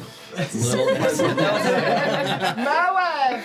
Very good question, Toby. No, that was. And I hope that was helpful for the viewers to just think about these sort of things to get ramped up initially, and the idea of fake it till you make it exists. Even you just need to know enough to portray really strongly the relationships in the immediate moment, and then you can blow out the rest of the stuff as you have time. One quick thing I'll throw out for that as an exercise. You can do this with as little as really two players. I don't know, I probably wouldn't want to try to run this with more than 8, is to give them, whatever the system is, it doesn't matter, just give them a character sheet and write 1 or 2 lines and say, this is what you're trying to do tonight. Here's the one shot. This is what you're trying to do by the end of the session. You're trying to get the secret. You're trying to romance this character. You're trying to get this person to admit his guilt, whatever it is. And then one-shot LARPs helps quite a bit. It's a huge deal, yeah. But like you don't, just even at a tabletop game though, you can still absolutely do that, and that's really helpful once you exercise those muscles and you're doing it. It's making you think differently. Yeah. And the last thing I'll say on that is if you want to go back and watch Whose Line Is It Anyways, that'll also help you understand that process. With Clive Owen though, not with Drew. Yeah, that's true. That's true. Yeah, Clive Owen. All right, Melissa, you'd better wrest control of your computer back before Donnie does. I hear him typing. I hear him typing. He's like whistling really in character on the chat. But yes, it is I, Because Melissa. Donnie, you have the last question from our own Tobias. All I said was what Melissa said, which was this check stinks, Donnie rules. Melissa, Melissa, how did you say that? So when? How could you Melissa, how say could you? that? When you were sitting all the way over here. doppelganger. So, Titus is immensely capable and deservedly respected as a leader and warrior, while also leaving space for silliness, self-reflection, and shame. How are you navigating the divide between Titus the boy and Titus the man? How do you expect Grip will integrate into your city? That's a really good question. That's a wonderful question. Thank you, Toby. You Singing rock. spirit. I think it's the reflection of becoming of what he is now, of knowing that there has to be the times where he has to lead and he has to make those hard types of decisions while also looking at a reflection of himself, which is Grip.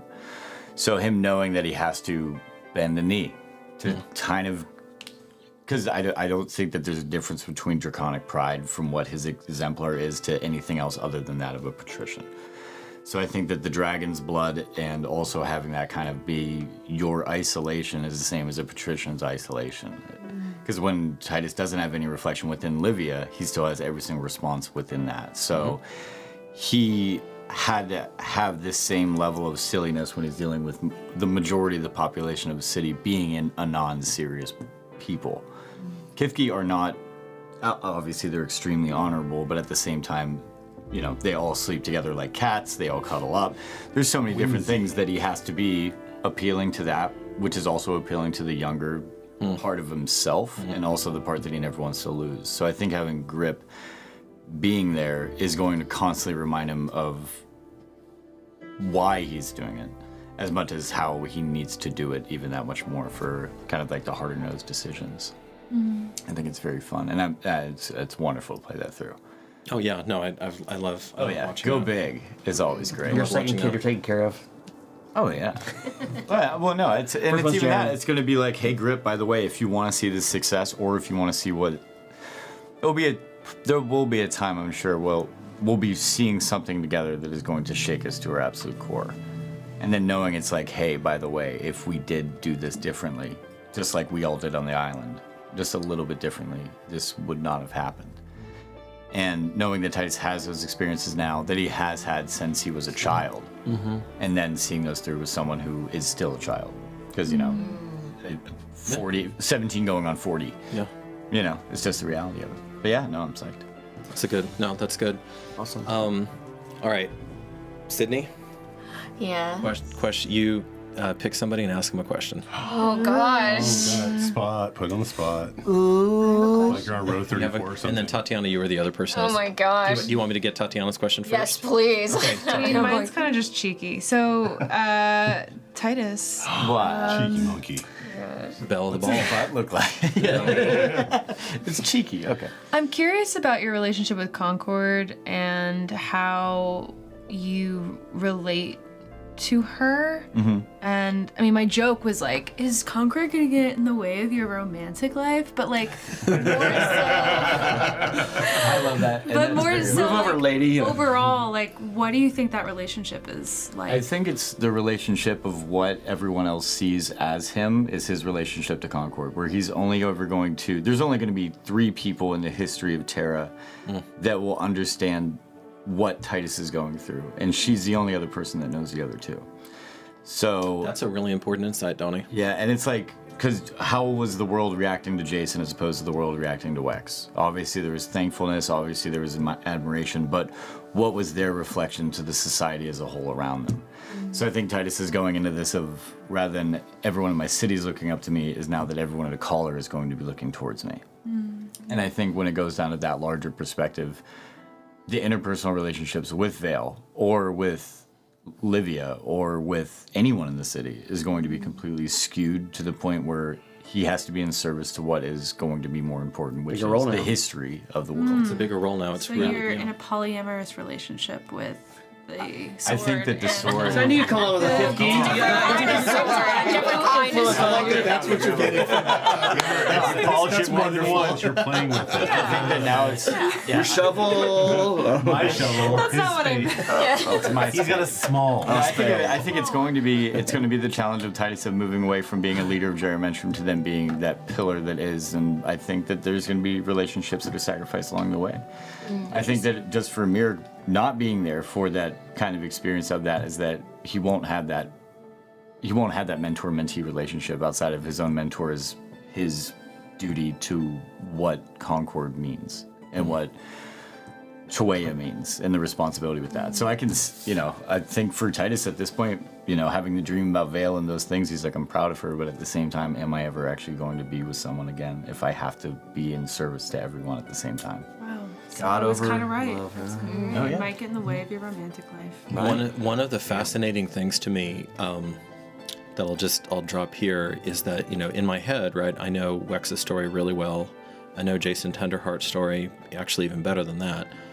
And both of them had very different relationships to Concord, and they were also perceived very differently throughout the world. 100%. Wex was respected, but he was feared. Yeah. Jason Tenderheart was beloved throughout the entire world during his time because he traveled so extensively. So as a GM, I'm legitimately fascinated to see, pending his survival, as I always use that, how Titus integrates with the greater world and what his legacy and what his impact is going to be like that. And I don't know yet. Me neither. That's really good. But it's nice because Titus doesn't know either, and neither does Concord. So it is kind of finding that out together. But the world's bigger than everything that we planned through. Yeah, of course. The largest crowd that we've seen at one time was truly at Granny Dushan's funeral.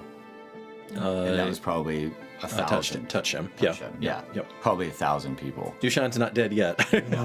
Don't bury Alive to the old bird yet. Yeah, don't bury the old girl yet. Call the meat wagon. All right, Sid, you got something for us? Okay, this is for Tatiana because we love Okatla. Like, Zoran what, does. like, what kind of mental gymnastics does it take to kind of balance both Wesa and her personalities? Because they're completely different people. Do you want to briefly explain Okatla to any faraway friends who Sure. haven't seen those episodes? Sure. So Okatla is an ancestor of Wesa's. She is part of a really important part of history around the Yurlit culture. It's still unfolding. We're still discovering what that is, but she pretty much goes a little rogue, and And then the entire city dies. So weird. Just a little Does her brother die, you know? there's like I must have had a bit of my Little Cersei action going on a little there. upset. a little bit of a coup. Anger. A little bit of a coup. No big It's a deal. small thing. No big deal. Small one, a small one. Barely even a footnote, a blip. It's cool. So, it's interesting because I say this a little bit in the interview I did with Angel. Like, a lot of the times I'm just going for it. Like, I have no idea. I'm not thinking too much. I'm not like a strategic player. I'm just like a intuitive player.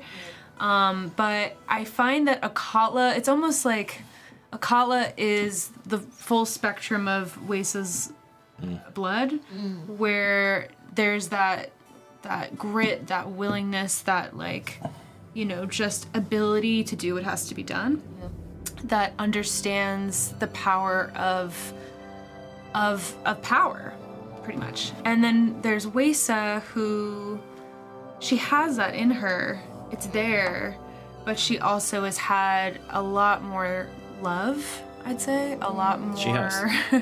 A lot more opportunity to be empathetic, compassionate, and has probably also suffered in just very different ways than Okatla. I mean, Okatla was born and raised in her culture, whereas Wesa has had to pivot and be surprised and stretch. So I do think that Wesa's coming of age in a way on the island, you can see it as like a teenager going through puberty and like First love, first loss. right, all and these like things. angst, and she comes onto the island like, I'm not afraid, like I know what to do with my fear, and then she's like, fuck, I'm scared. like, I'm not okay. And I want to say to that, you being a strategic player, you are by far the most empathically strategic person at this table.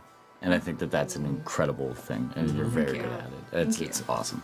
It's a good anchor to have, like, against everybody else who's definitely has had either worse or better outcomes in past. That, like, her being that emotional core, it's just such a breath of fresh air, even against everything else. So. It's kind of needed, I think. But yeah, I think she's still a young girl who likes making pies, and then she's brutal in there too. Randy was asking me about what Bacon it's pies, burning times. I love what, it. what it's going to be like the first time that Wesa steps back inside of Publius Pastries. Yeah. You're gonna just eat. Like how There's a B-roll on that. Oh, really? Okay, I didn't know that. That's awesome. That's awesome. Check out our Instagram for that. A question from Zach. Yes. We're going back to Titus's relationship with Concord. So Zach asks, I have a question for Donnie. If the survival of Geramentum and the dream required the sacrifice of Concord, would or could Titus make that choice? OMG, Zach. I Very think it would be Exclamation dark. point. Yeah, I think that's a huge one. I think it would depend on where the faith that Titus would have within himself, if he was completely confident within WoW he was feeling, and also if he had more faith within Concord, and vice versa. If Concord had more faith within her abilities, or its abilities to kind of be that pillar of a Bellator Sanctus, and someone else taking over the refuge of that for Titus to sacrifice himself, or for Titus to sacrifice that. So I think it would depend on their situation, and also their relationship at that time. But I think that they'd both be willing to make whatever the hardest choice is for whatever would be the best decision for everyone. I mean, that make sense? I would just say, he already displayed that. He kind of tossed away Merrick for Concord thing after all, right? Yeah, I told that. Yeah. Hey, somebody didn't want to go around and trying to kill themselves with shadow monsters. You probably wouldn't be in this situation.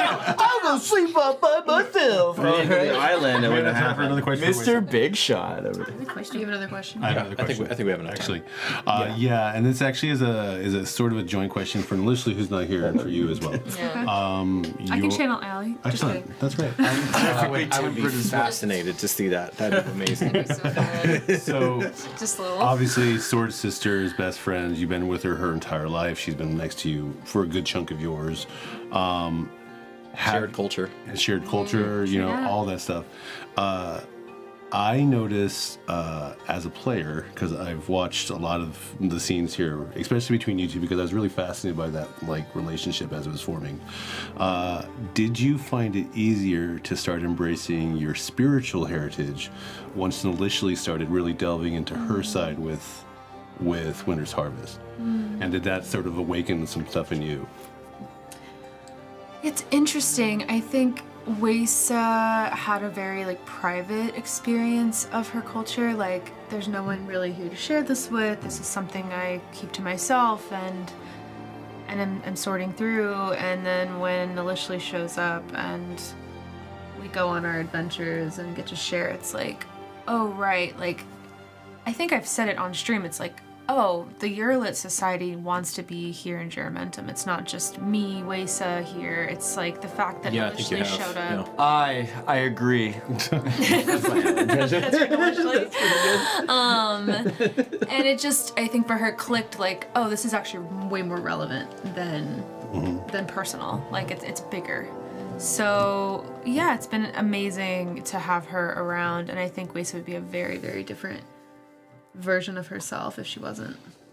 Can you see yourself expanding that spiritualism just from the two of you into a broader scale? Obviously, don't tell me spoilers or anything like that of what your plans are, but can you see that happening with Weisa, or do you still like the idea of it just being really a private affair? Well, what's his name? Z-Man, my new friend on the island. Zuma, yeah. Yeah. I think that's really interesting. Weisa's her ears are perked, oh, Tlaloc? What's up? But and even Her Majesty as well. You need to go hang out with her for a bit. yeah, even the whole interaction with Kaoli, there's this reclamation, I would say, that Weisa's having of her culture, and I'm sure that we're coming back to Geramentum where there's some progression, perhaps, of the Urlit. There's some things that are going on in Geramentum. Just a few.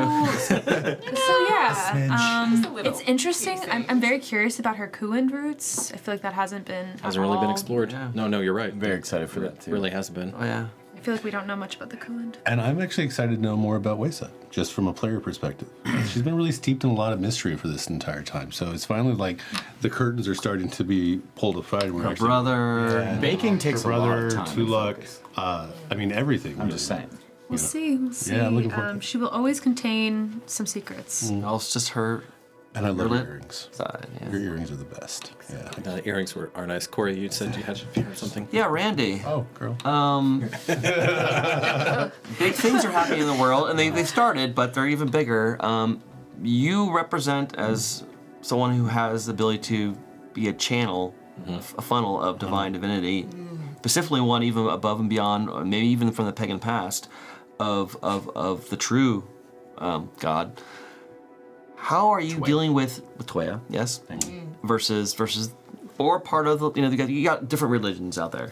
How are you looking to thread the needles on revealing, controlling the what do you call it, the optics around who you are and who you're threatening, and how all that is coming to be? And Tune into season 3.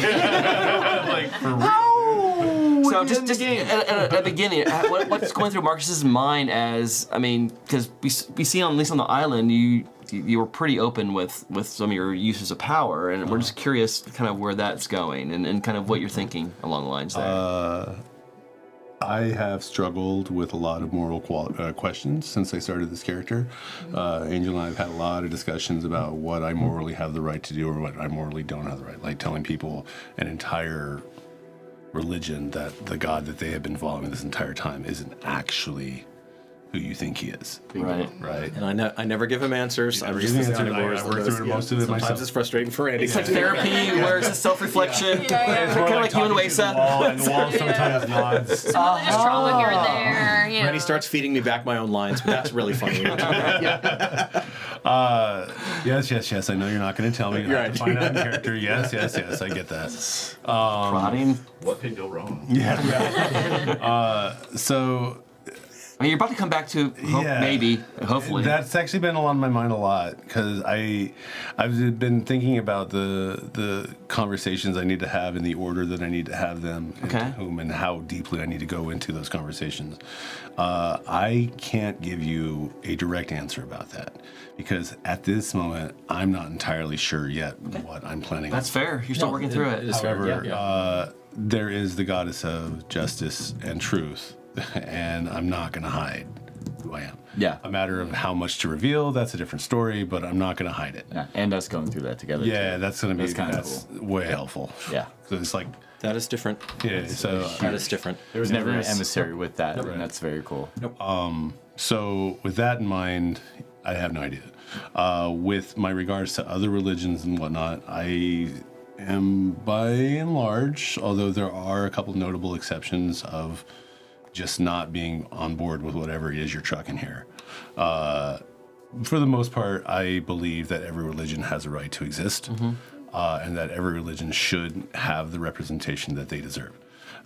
Now, in regards to Roth and shit like that, where it's like almost like completely foreign and alien to the way I believe, Mistress of the bloody soil. Mistress of Get it the right. as opposed to Wonder mistress of the who nurtured always just soil called with on like water and things like that. Right? Would have been there to do that. I with situations like that, and we've only ever met the one, although there has been alluded to other goddess and gods out there that are just as equally reprehensible. The temperate ones. The temperate ones, yes. I have a lot less. I have a lot less patience for that, and I just don't want them there. Like, which kind of makes me feel like a hypocrite on some points, because I'm like, every religion should be, but there are other places you can be Religion to that you subjugate can others. be is a really represented, great thing. accepted. Yeah. I mean, you have potentially the Urlet tribe assisting or not assisting in their religion and how they may take you. Oh, return. Which actually, before I knew about the Urlet culture, having played the Age of Tescali, I was like, yeah, let's bring him on board. Now I'm just like, oh, human sacrifice. More Tatiana, so Oh man. no! Let's give her a temple now. Put them into the items, yes. Which Wesa did not know was still a thing.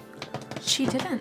No. She was not initiated into that yet. She left at 11. Disturbing news. She was, it's your, yep. Like the Mormons, you weren't at the level yet to where you got that knowledge. You know? So, I kind of have my last point in closing remarks. Last call. Is there anything that's burning that we need to get in there for the record? If you do need to get it in there, comment it on our Discord. Or on the YouTube. Yeah. Comments. Yeah. Okay. Everywhere. Angel. Comment. Yes, love. What what is one of your favorite things about watching us all grow here at the table? Because it shows the promise of better stories, better humans. Yes. So you say we're becoming better humans? You Is like that what you're me? saying? I think that you're. I'm slightly fond of you, Johnny Highland. I think that you are. I mean, obviously that's very simplified, and life is enormously nuanced and complicated. However, in terms of like, as you and I have discussed, art mirroring life, mirroring art, mirroring life. How insane these parallels how consistently they happen betwixt the world of Muscle and Blood and our own real life world. And I know that it's helped people at this table process things. I know that they've thought about things, Corey, that they had never had before. A whole podcast on it. Yep. That they're. I mean, you went deep after that wasn't me going. That was me and other things taking me deep. And that's the power. That is why I've said this before, and I'll say it again. Storytelling and language is the quintessential human magic. It is what makes us human. I believe that within every fiber of my being. And so this is the unspooling at a high level. This is kind of the unspooling of that truth and of that being tested and shown to be correct in real time. To the best of my very finite abilities. Like I'm aware of my limitations as a game master, and so you always strive to who did I tell the other day? Like, I'm still a journeyman. I will always be a journeyman at this. And but you take those limitations and you still tell the best damn story that you possibly can. And the fact that y'all have trusted me, the fact that y'all have invested an enormous amount of time and effort and faith, in me, like actually, it's not too far to say that it's like a sacred charge, to make sure that the game is excellent and that it's really living up to that. Is that? That's an answer. I don't think we can get a better answer than that.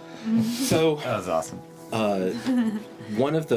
One of the things, and I was thinking, like, is this too down of a thing to end it on? But I don't think so.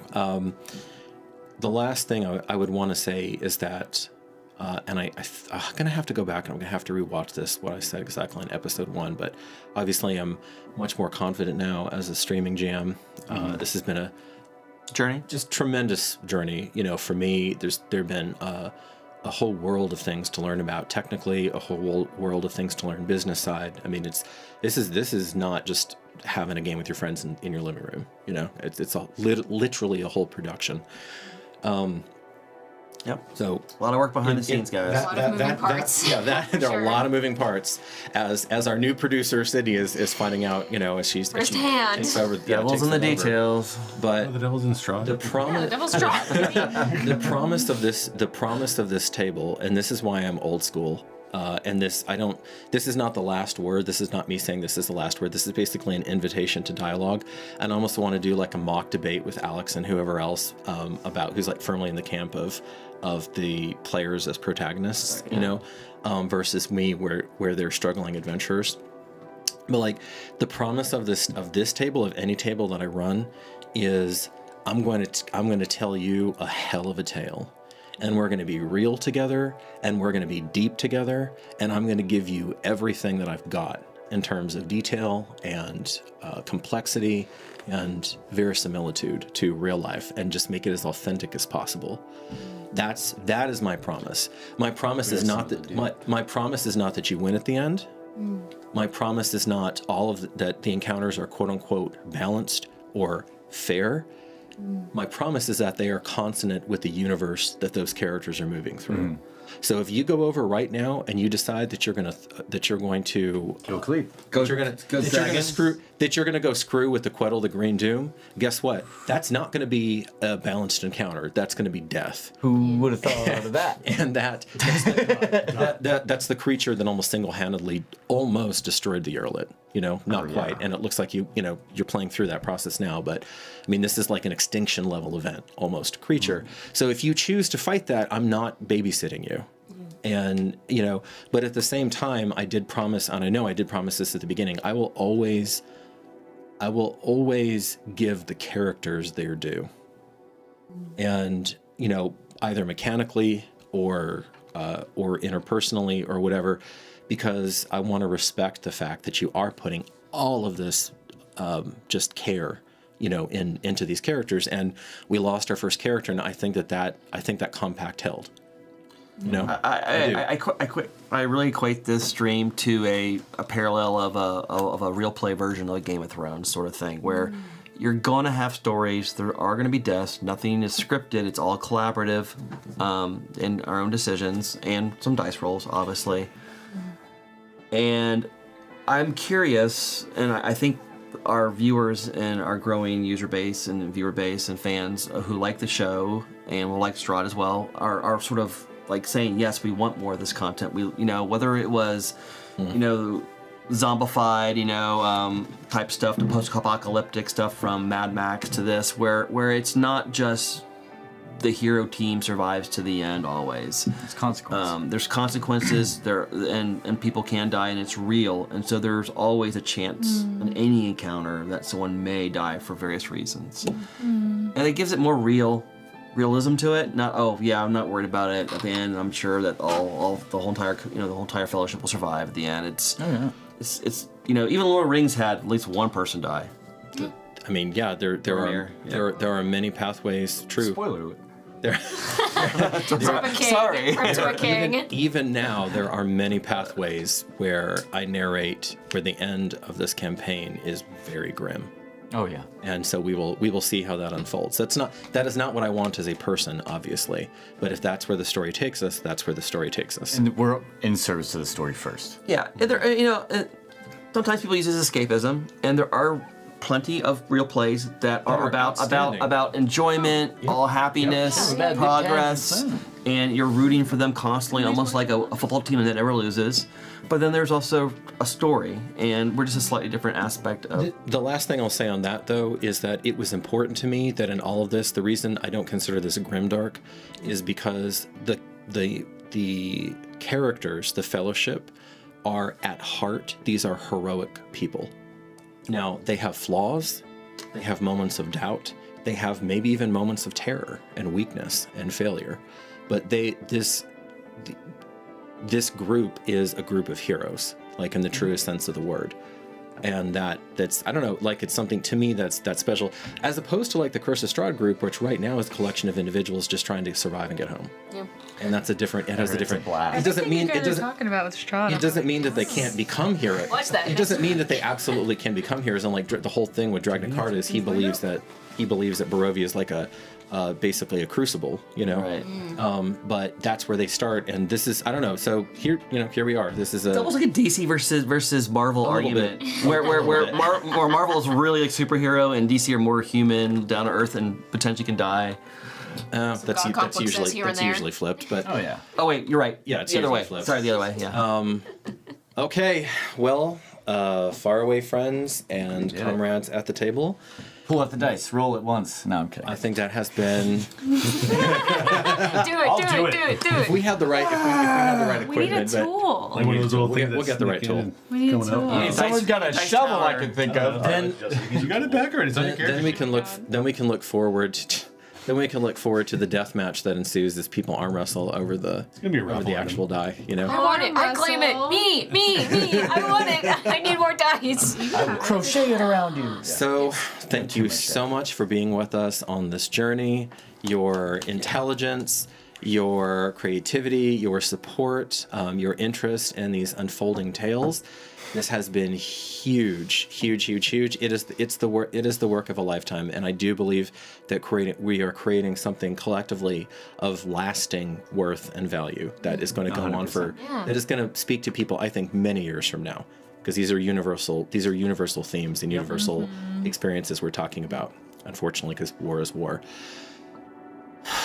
And as you go about on your journey out there, stay safe, stay curious, and we will see you in 2025. Yay!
Eldritch Foundry is evolving.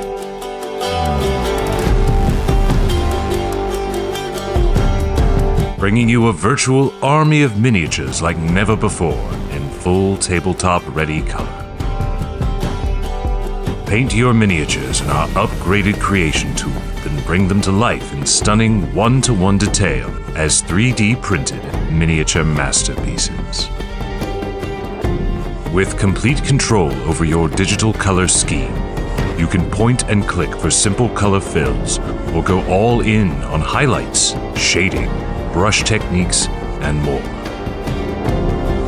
Create epic heroes and madness-touched monsters that are truly yours.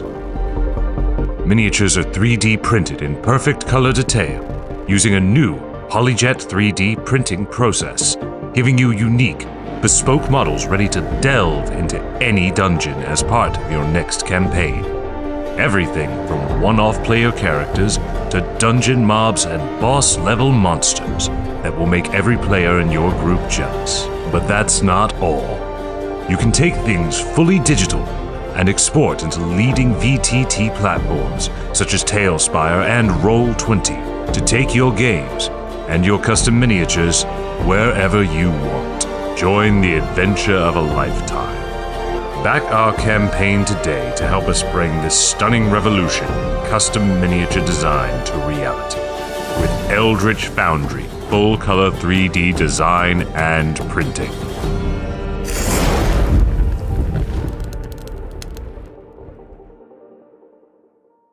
Greetings, weary travelers, and welcome to Constructed Chaos, a channel dedicated to all things D&D, including live play streams and podcasts, 3D printing, painting, crafting, homebrew content, and guides for players and dungeon masters alike. Join our Discord for even more special benefits, announcements, and free downloadable content.